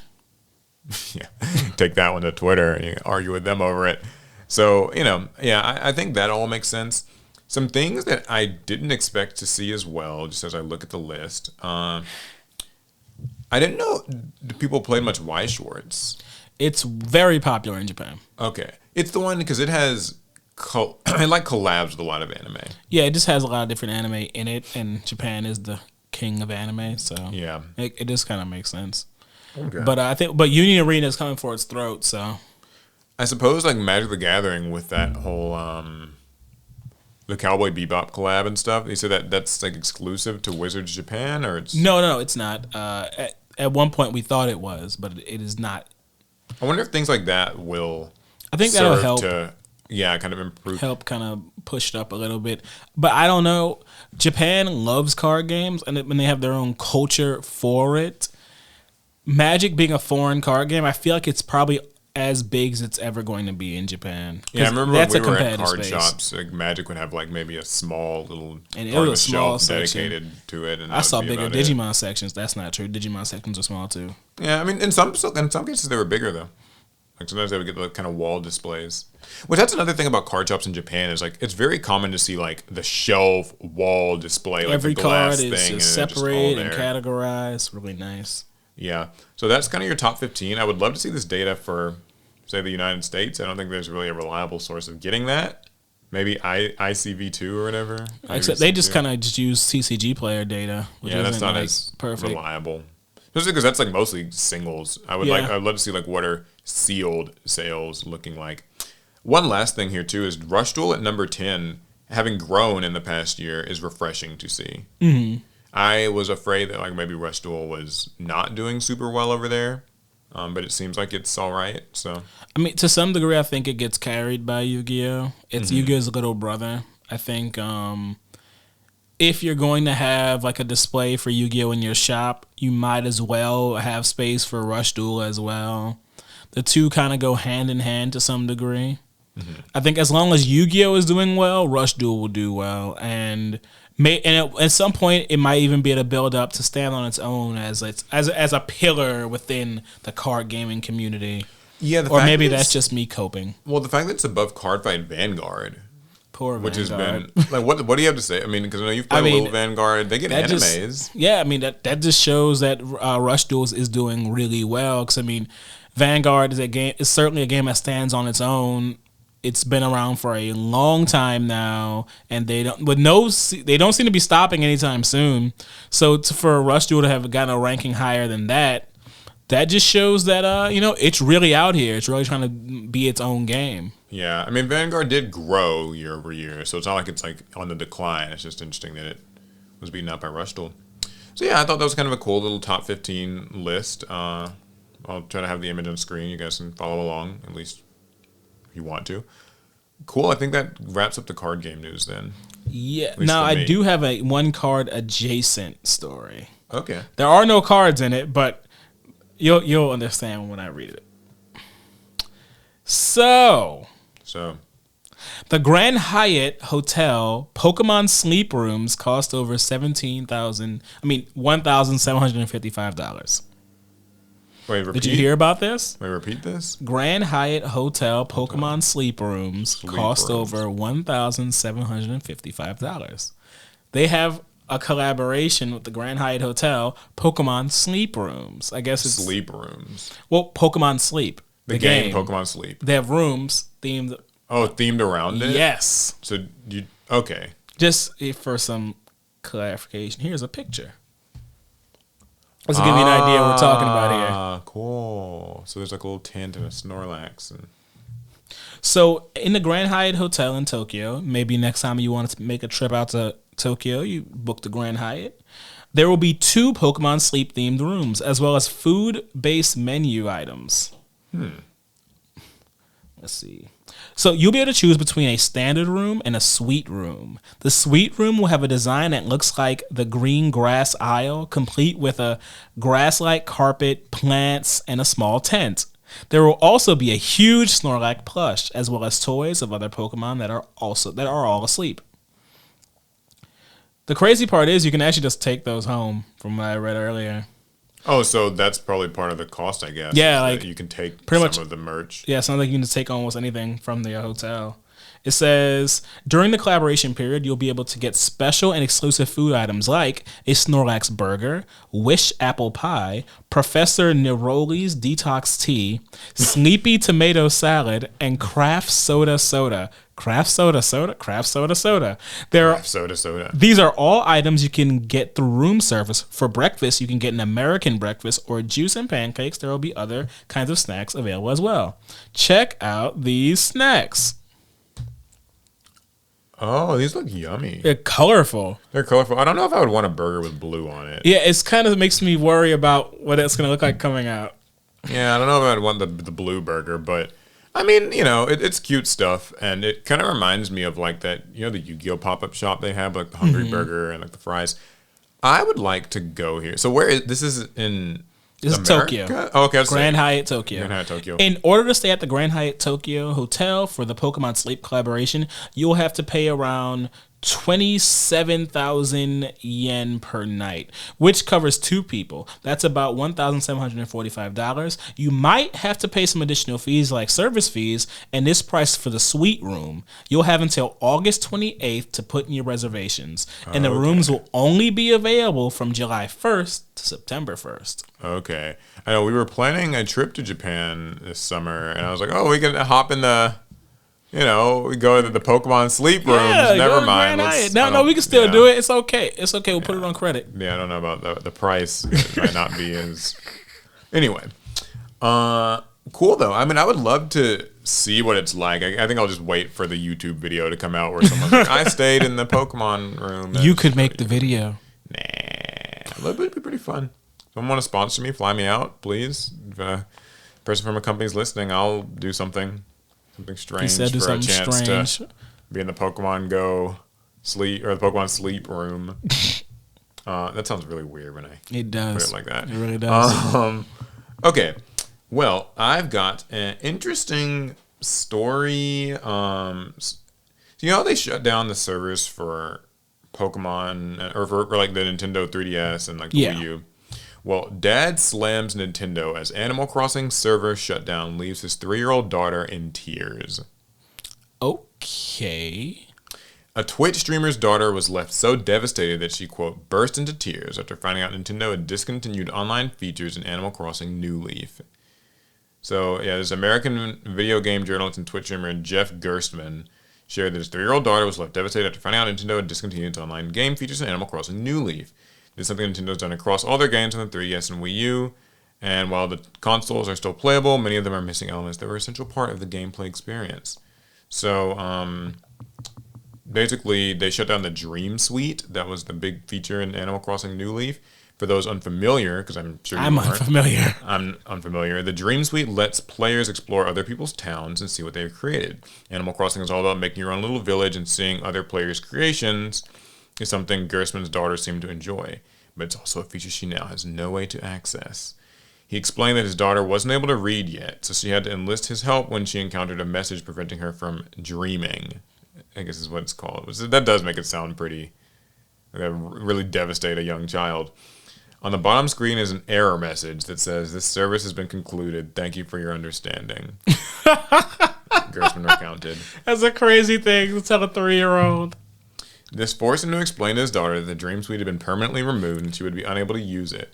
You can no longer dream. Yeah, basically I told her that she was not going to be able to do that anymore, and she burst into fucking tears. And I'm like, God damn, shit. Fucking Nintendo, Gersman said. I don't think that would help her tears either. This wasn't a one-off ordeal either. His daughter was still affected by it hours later. Okay. At about 7 o'clock or so, she starts crying, like a lot, he recalled. I'm thinking, oh, she has to go to the bathroom. Maybe she needs something. I just remembered about the dreams again, she says. And I was like, fuck. I was so pissed at Nintendo in that moment. So his daughter is very upset that she's no longer going to be able to play Animal Crossing New Leaf's online features. Guys, you can't let your kids play online or live service games when they're too young to understand that all of that can be taken away from them when the company says so. It is rather dark. Like, I mean, there's a darkness to it. You got to put your kids on, like, you know, on games that have, like, local multiplayer and no online features. Which doesn't exist really in 2024, does it? I got a PS2 sitting at home right now. All right, okay. I'm sure the kids will have plenty of fun with those very up-to-date graphics. They don't need up-to-date graphics. Online capabilities that don't Dragon exist. Ball Z Budokai 2 holds up. I don't care what anyone says. Okay. Well, listen, I feel bad for this girl. I do. It sucks. That said, I'm surprised he didn't tell her beforehand. Well, he probably didn't know. He's a Twitch streamer and game journalist. Yeah, but he doesn't play Animal Crossing. His daughter does. Yeah, but he should know what she's playing. Oh, wait, I forgot. You shouldn't hold the parents to such high standards. Parents just look for things that'll distract children. They're not really engaged in it. Yeah, I mean, it does suck. It's just one of those, like, how many more tears will be shed over these shutdown servers? Like, one day, all these servers are going to go. Like, stop crying. Just get the new one. That's probably what Nintendo would have. I forgot to put on my Nintendo hat before I said that. Yeah. It's like the, did you hear that one quote that, like, Tim Cook said when somebody was talking, like, he was in an interview, and somebody was, like, talking about how, you know, the green bubble, blue bubble thing on iPhones and all that. They're like, why can't, like, my mom, you know, get, like, my messages or whatever? Like, whenever I send her videos, they look like crap. Or he's like, well, you should buy your mom an iPhone. And I guess, like, this kind of infamous moment in an interview. That's what Nintendo would probably say to him. It's just like, well, there's newer Animal Crossing games. Your daughter needs to stop all that crying. Get her a Switch. And you need to get her a Switch. Get your ass to GameStop or whatever. Buy her a new Switch and Animal Crossing, whatever. What's the one on the Switch called? I don't know what any of them are. Whatever called. it is, but like, yeah. So that's, and then when we shut the servers down for that, then you get the Switch 2 or whatever the sequel is. And, yeah. All right, taking off my Nintendo hat now. No, yeah, that sucks. I feel bad for her. A lot of kids are going to go through the same thing. Yeah, and that's just the state of gaming today. You know, we grew up where your games are forever. As long as the hardware still works and the software hasn't been like corrupted, your game still works and it will always work. But nowadays, with online services and live service games, your games are not guaranteed, not for any amount of time. Yeah, games get sunset all the time. Now, some people were saying, well, it's like his fault. He's just mad because now he has to pay attention to his daughter or whatever. All right, that's kind of hard. Let's not reach into his parenting. Yeah, it's a bit hard. It's like we don't know. There's a whole parenting situation. But I think, yeah, I mean, it sucks that Nintendo is shutting that stuff down. But they're not the only ones. I mean, Xbox, they did the same. Mm-hmm. And they're shutting down that store or whatever. And they will continue to do so. So, sad but true. Oh, no. That means one day I won't be able to play Fortnite. At least you have a while to go. I'm going to cry. When that happens, I'm going to cry. Mm-hmm. Dad, they shut Fortnite down. No, I'll be like, son, they shut down Fortnite. I'll do it myself. Okay, so, yeah. You got, what do you got? Let's see. We'll leave this little girl to cry over her lost Animal Crossing literally dreams. I got some tech. Let's hear some tech. So, some tech as well. We talked a little bit about Apple, so this is relevant. Okay. Apple slashes Vision Pro production, cancels 2025 model in response to plummeting demand. Yeah, I saw a similar rumor or like kind of post about this. Apple cuts Vision Pro shipment as demand fails sharply beyond expectations. Yes. Okay, you take it away. So we heard over the weekend that the Vision Pro headset Apple spent 8 years and billions of dollars developing was rapidly losing steam in terms of both interest and sales. After between 160,000 and 180,000 devices were sold in pre-orders across a weekend in January ahead of the official launch, reports claimed Apple stores were now selling just a handful of units per week. In-store demo bookings were right down too, and many of those who do book often don't turn up. Now, famed analyst Ming-Chi Kuo, they do. Yeah, has echoed these reports. He writes that Cupertino has cut its Vision Pro shipments to 400,000 to 450,000 units, around half the 800,000 units that were originally planned due to waning demand.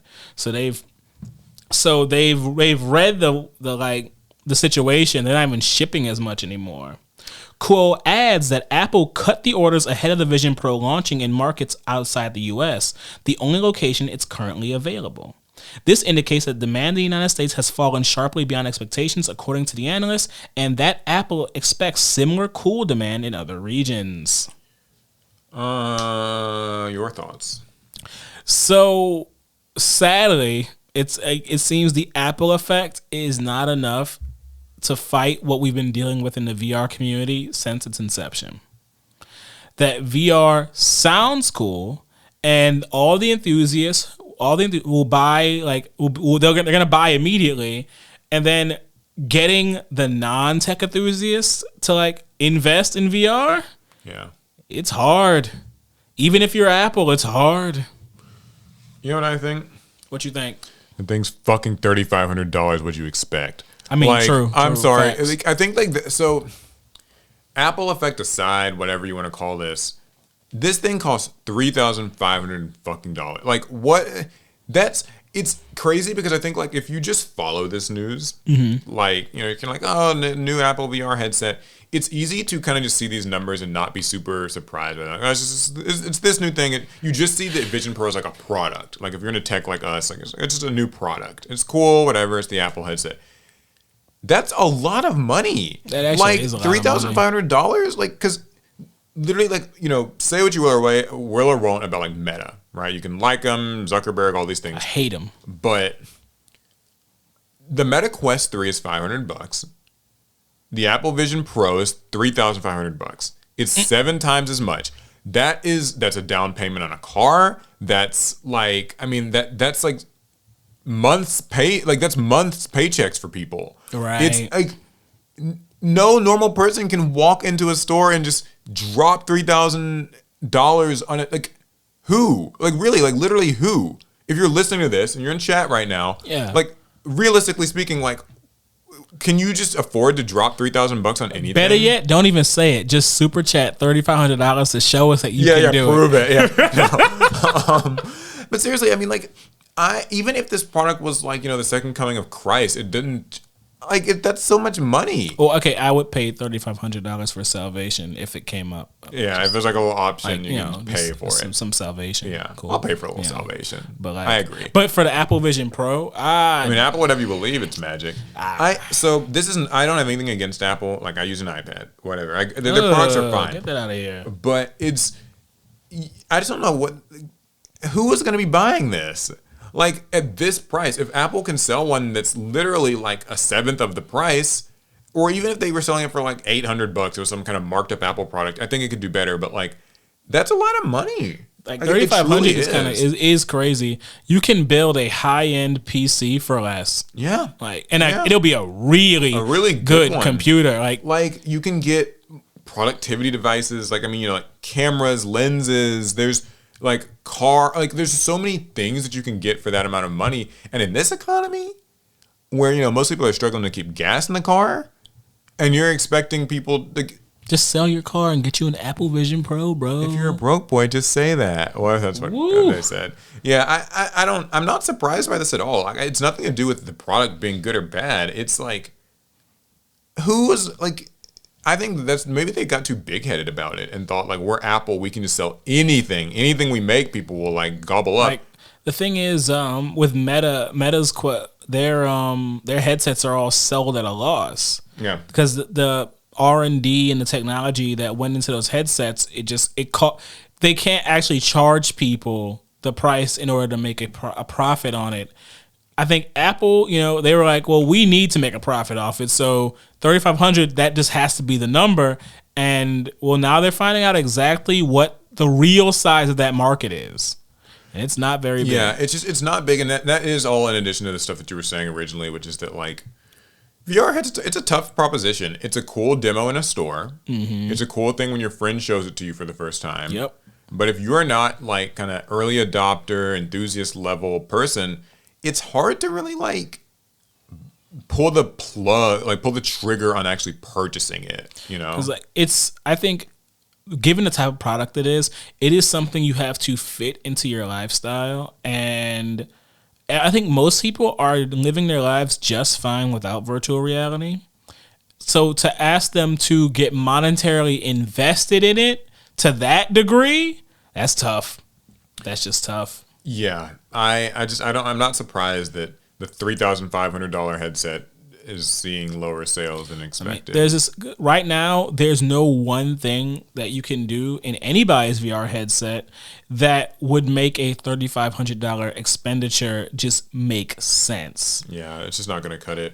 Now, I don't have the story for this, but I remember seeing that they're making an Xbox branded MetaQuest and VR. I'm coming in. Oh, you got it? I got something. You got the story? It's very close. Okay. Mark Zuckerberg reveals the Meta VR OS is coming to more headsets. Okay.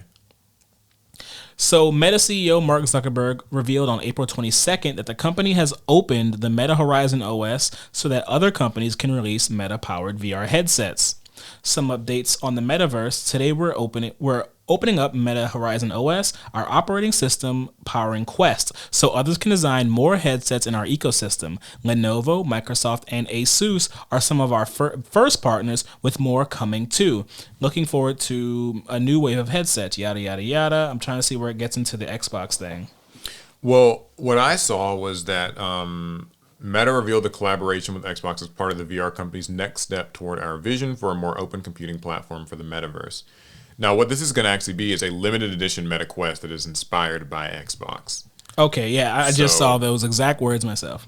Yeah, so it's not so much that like Microsoft is making an Xbox headset, but rather that it's just a MetaQuest that's probably like Xbox branded, maybe has slightly different aesthetics that maybe fit Xbox, and maybe it comes with Game Pass for I got a Quest years. 3 recently. I'm gonna look at the Xbox one, and if it looks better, I'm selling immediately. Selling and just buying. Yeah. So I mean that seems pretty neat. MetaQuest 3 launched last year, starts at $500 for the 128 gigabyte version. So I'm assuming this will be a similar price, maybe a slight markup because it's got the Xbox. Hey, you gotta pay for the X. But yeah, Zuckerberg teased an Xbox edition of MetaQuest that came with an Xbox controller and Game Pass. I already have an Xbox controller. If that's all it's got now, maybe I don't need it. So that's kind of cool. I mean, I know like Meta and Microsoft have worked together a little bit in the past on things. So what? And Meta just didn't buy them? That's crazy. Well, I don't know that Meta can buy Microsoft. Or can they? I'm not sure who has more money at this point. So yeah, I thought that's kind of a neat thing. Just speaking of the Apple sort of having a little bit more trouble with their Vision Pro. Cool. Speaking of trouble, you know who's in trouble? Oh, I thought you were going to say, and make it double. No, who's in trouble? TikTok. Because U.S. President Joe Biden has signed the bill that would ban TikTok in 9 months if they don't sell off enough of the company to the United States. Yeah, I saw this. The divest or ban bill is now law, starting the clock for ByteDance to make its move. The company has an initial 9 months to sort out a deal, though the president could extend that another 3 months if he sees progress. Cool. So, sounds like it could be the end of TikTok. I mean, at least as we know it.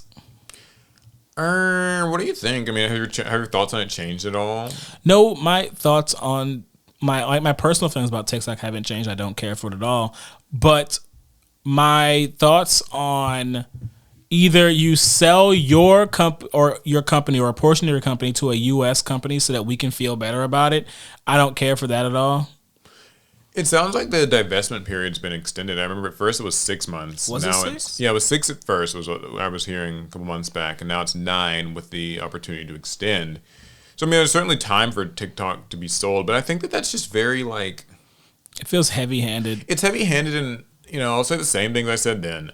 I don't like TikTok very much myself. I don't use it. The only time I'm ever, like, doing anything on TikTok is, like, for work, like...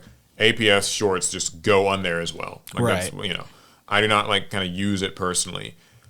And I don't care much for like kind of silly, crazy short form content. It's not my thing. However, it not being my thing is not that it shouldn't be a thing for people who like it. There are kids who like it. There are teens. There's like parents and adults. A lot of people like it. They enjoy it. They derive joy from it. I don't think that it should be removed. Because the thing is, like, right now the excuse is, like, oh, it's a Chinese company and they're spying and this and that. But, I mean, like, it could be anything next. What happens if they try to get rid of, I don't know, Instagram, YouTube, Xbox, Microsoft, like Sony? There could be any number of things. And I just think, like, just because people are, I don't know, people enjoy that. I don't want that to be taken I don't from think them. those things are in danger because they make revenue in the United States, and they get taxed as such. TikTok being Chinese means that a large portion of its revenue does not get taxed by American regulators, and I feel like that's the true motivator here. Is they just want to cut. Yeah, they probably do. Well, TikTok spokesperson Alex Horick said in a statement that the company plans to challenge the law in the courts, which could ultimately extend the timeline should the courts delay enforcement pending a resolution. So, you know, he says, as we continue to challenge this unconstitutional ban, we will continue investing and innovating to ensure TikTok remains a space where Americans of all walks of life can safely come to share their experiences, find joy, and be inspired. Boo. So, boo what? Both sides of it. I don't care for the U.S. government's reaction to TikTok, and I also don't like TikTok. Yeah. It's a tough story because I think, like, for a lot of people, what I hate about these kinds of stories, we talk about this quite a bit, you know, off podcast as well, as like, I think a lot of people will see this and just be like, oh, I hate TikTok is dumb. Like, I'm glad they're banning it. And like, that's all, they see the headline, they're like, good, ban that stupid thing. See, and at that point, you might as well use TikTok because you're not even using your full brain to form that thought. Yeah. So it's like, I don't find that to be a good, you know, like if people are enjoying something, I think it just arbitrarily taking it from them, it feels rough. So. I just don't care for the fact that it doesn't feel like that our government is actually doing anything. They're not actually addressing the problem that they claim that they're addressing. It just feels like we want to cut. Yeah. We want to cut and we want control. But this does not help with Chinese spying. This does not help with the effect TikTok has on the young people. This doesn't really do anything tangible except for maybe let the government has more control over TikTok after this. Yeah, but I guess that's enough for them. So ugh. Yeah, I don't know. I don't love it. I hope that TikTok can either fight it in court or maybe they just get sold to some U.S. company and they can at least still exist and people can enjoy it. We'll call it Talk. Talk. As always, I just say, like, let people enjoy things. That's oftentimes my my sentiment around this stuff. Okay, last little quick one. Do you have anything? Nope. Okay, last little quick one. Jerry Seinfeld says the movie business is over and that film doesn't occupy the pinnacle in the cultural hierarchy anymore. He says that disorientation has replaced it. So, Jerry Seinfeld is finally a movie director with the upcoming premiere of his feature debut, Unfrosted. But anyways, he says that the movie business is over, at least in the mainstream way. When asked to elaborate, he says that film doesn't occupy the pinnacle in the social cultural hierarchy that it did for most of our lives. When a movie came out, if it was good, we all went to see it. We all discussed it. We quoted lines and scenes we liked. Now we're walking through a fire hose of water just trying to see. So, what does he say has replaced film?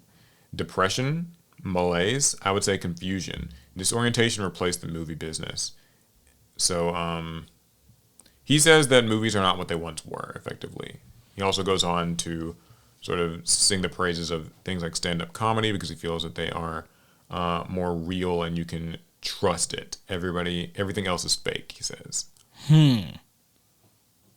So, do you feel that is there any truth in this, that the movie industry or the movie business is not what it once was? I do agree that the movie industry is certainly different. If you want to say it's not what it once was, sure. Has it lost its spot in the mainstream? I think it may have been bumped down a rank or two, but I think movies are still fairly mainstream. Yeah. What I don't know is what he meant by the rest of the malaise, displacement.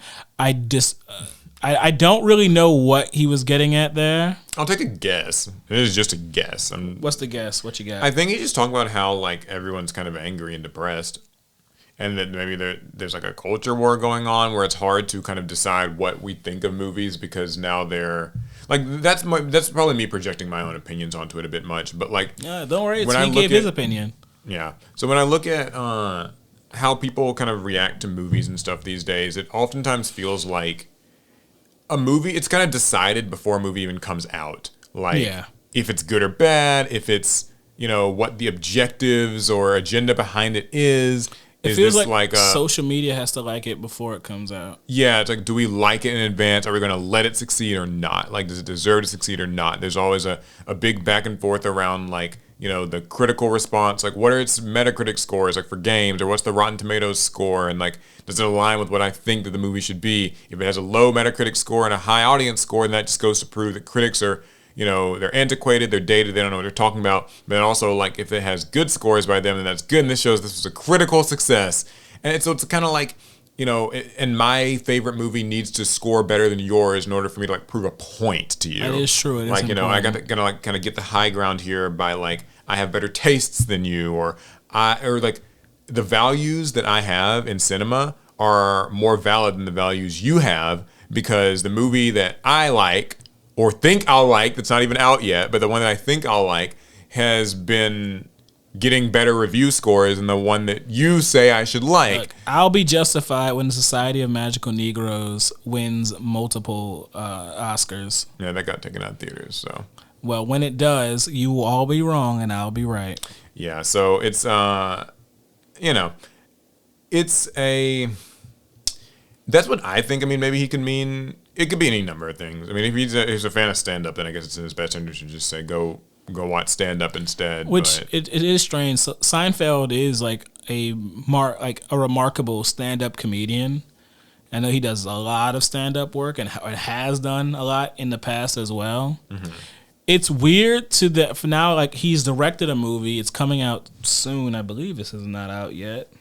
His movie Unfrosted, yeah, it has not. It streams on Netflix on May 3rd. Yeah, so it's not out yet. He shot a movie. He's already kind of like talking down on movies as if he doesn't expect his own movie to perform well. That's and like it, like this is a reach, but it feels like he knows his movie is not going to really be that big, so he encountered some now he's claiming. So now he could be claiming that, well, it's not my movie, it's the whole industry that's really that's taking an L right now. Everyone wants to do stand up right now. It's like, yeah, he's got to like kind of advocate for his next step. His next thing. The thing that I was gonna say one other thing that could be the case is just that like there's just a lot of this movie's about Pop-Tarts.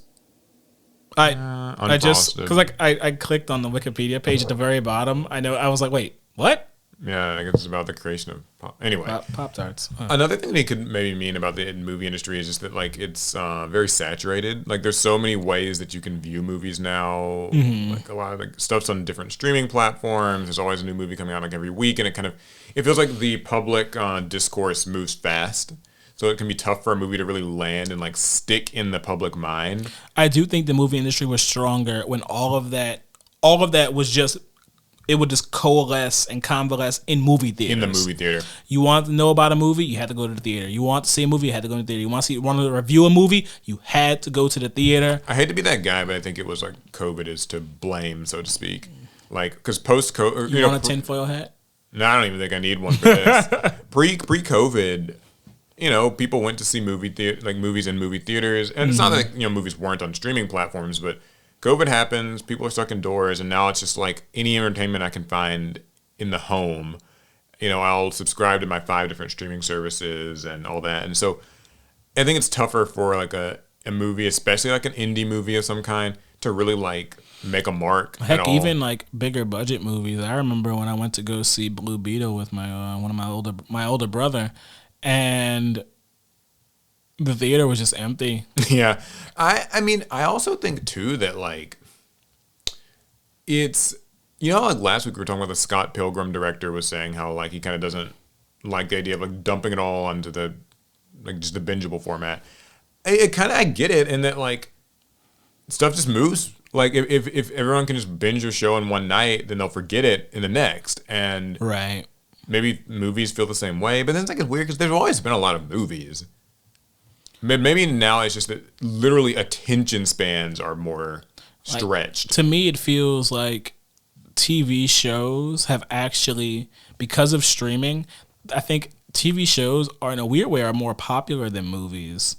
It's more accessible. Because you look at Game of Thrones, like it would not be a stretch to say Game of Thrones was bigger than like many movies that came out within its run.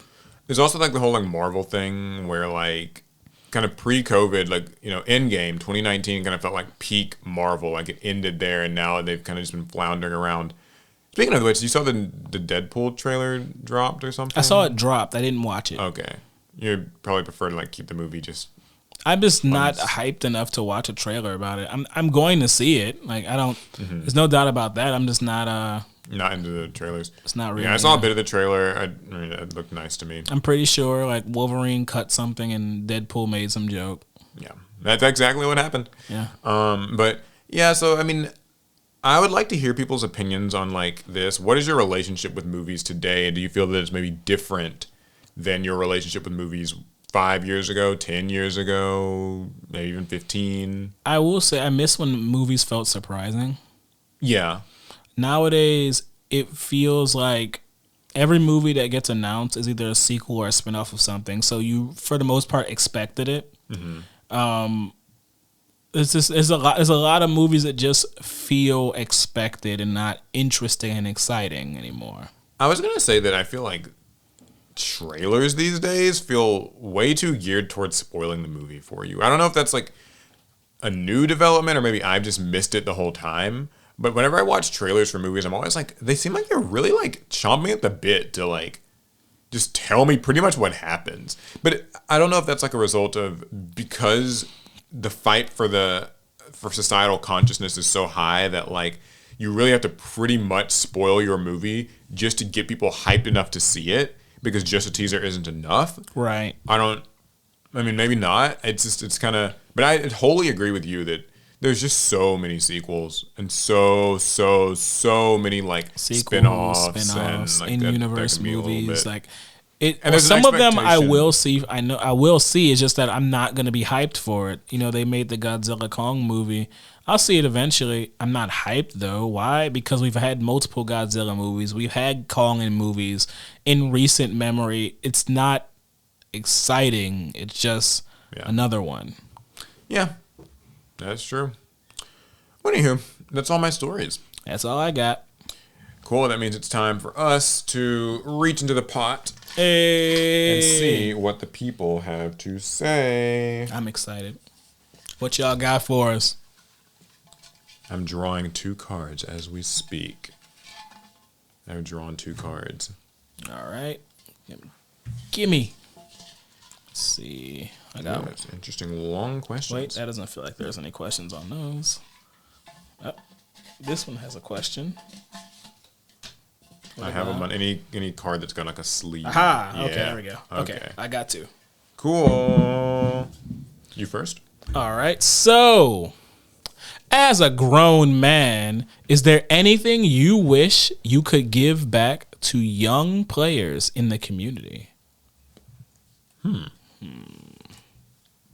Give back to young players? Well,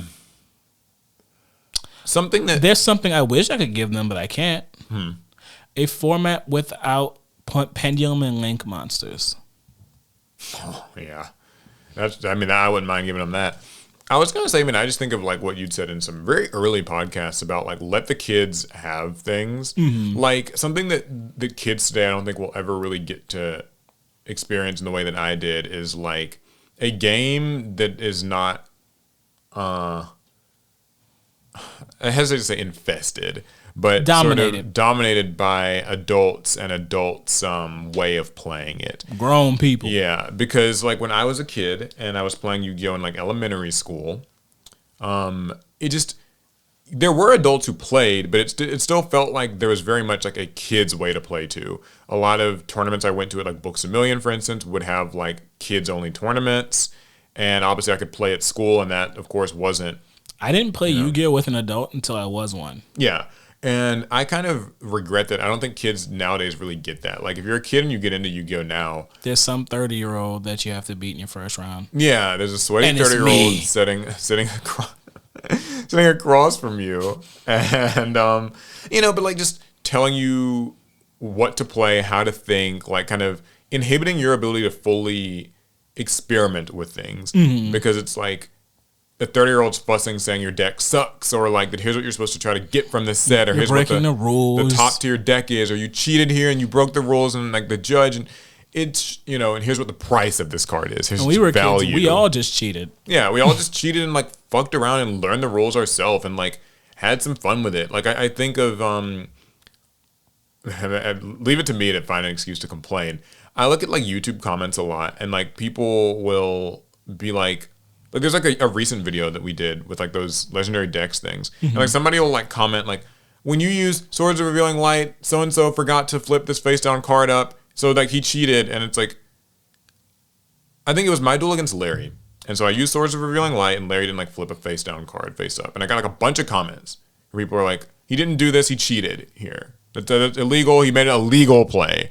And I'm like, when I was playing in that moment, like I was the one who activated Swords and I'm not offended. Like, I'm not upset that he didn't flip the goddamn card up. It doesn't matter to me. Like, we're just having some fun messing around with some shitty pre-built decks that Konami's re-released. So, I mean, like, it just doesn't... But the thing is, if we were kids and, like, we're actually just playing for fun, it doesn't mean anything. Like, you're just playing Yu-Gi-Oh! And just, the rules are whatever you can convince your friend to believe. Yeah. And so, I don't know. I kind of regret that, I guess, kids won't ever be able to, like, genuinely kind of... Yeah, that very organic way of playing Yu-Gi-Oh! Lost to time can never be repeated. Yeah. I mean, if there's anything I can offer them today,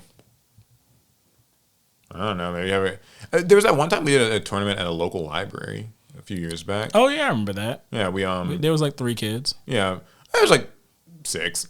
Some kids showed up at the local library, and we taught them how to play using Speed Duel. We did. It was very cool. And they seemed to enjoy it. It was a fun time. Some kids already had like collections and stuff. And Tryout dueled against a kid using a Speed Duel deck versus that kid's constructed deck. Yeah.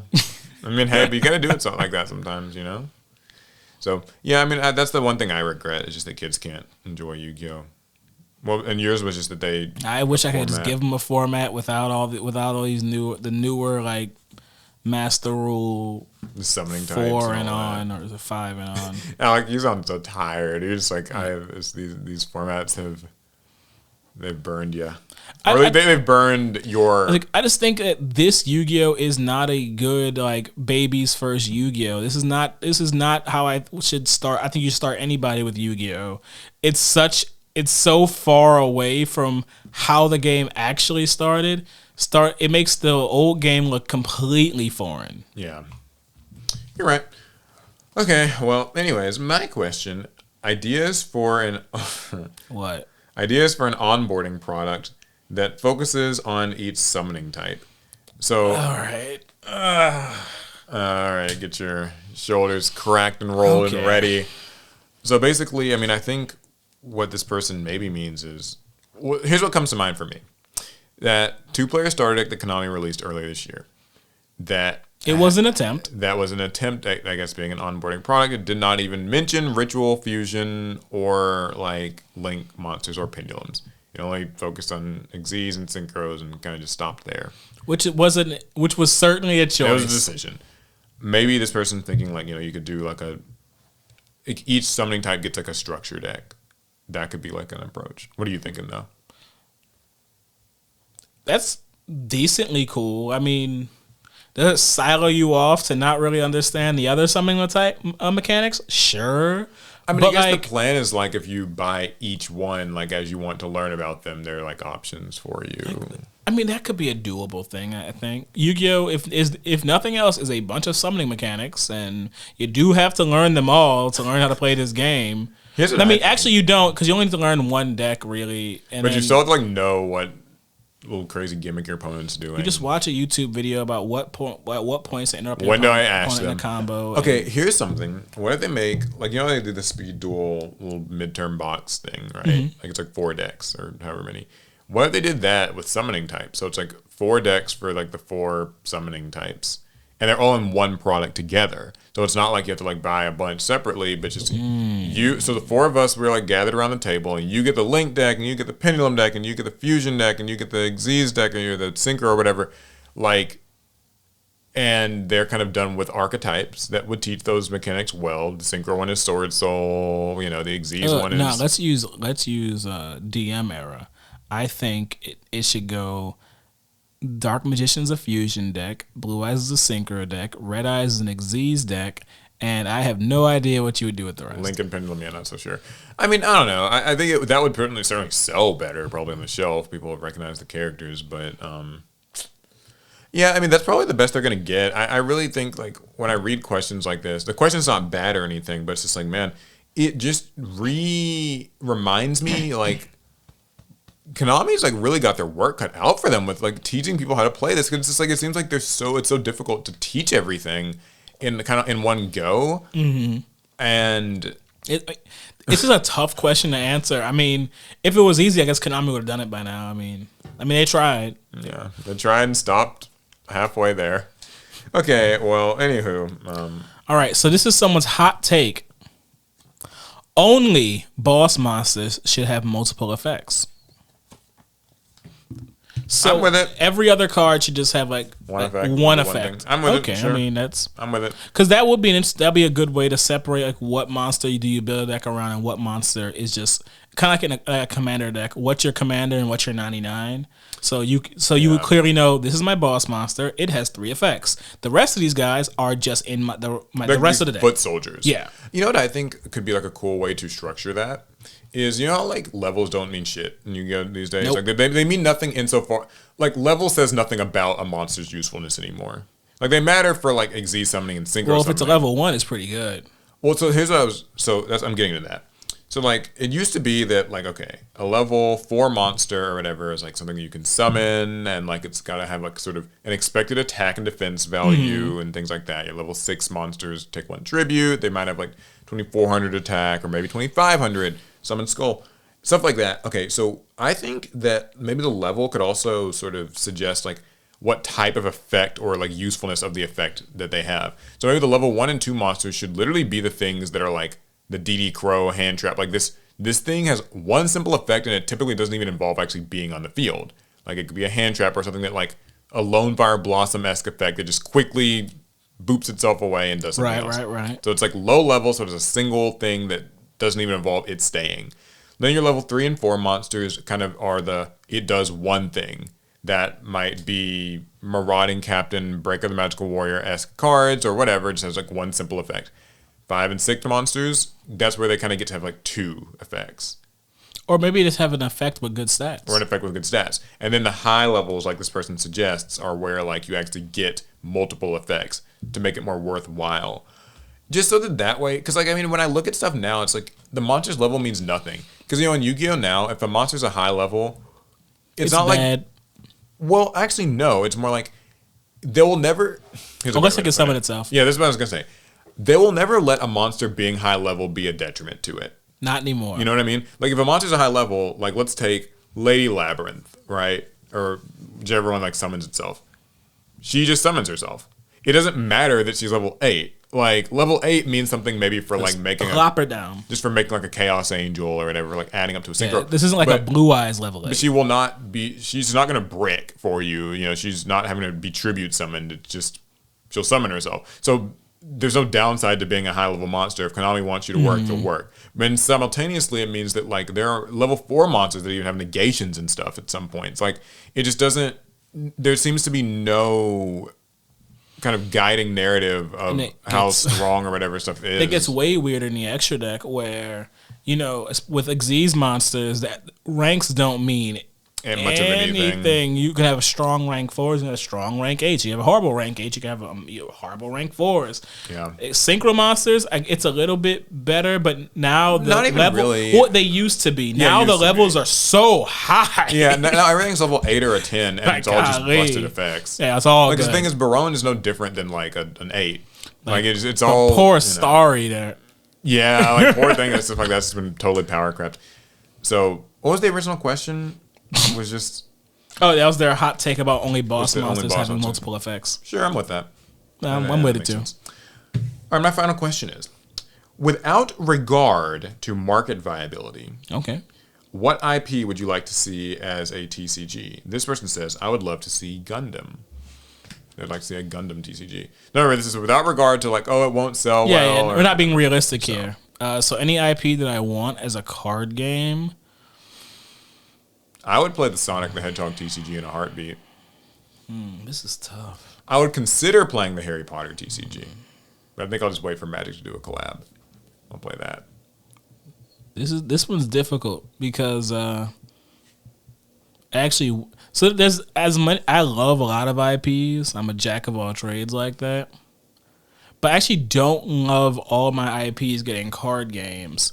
Like, I love Star Wars. I actually don't like Star Wars having a card game. Mm-hmm. I love Gundam.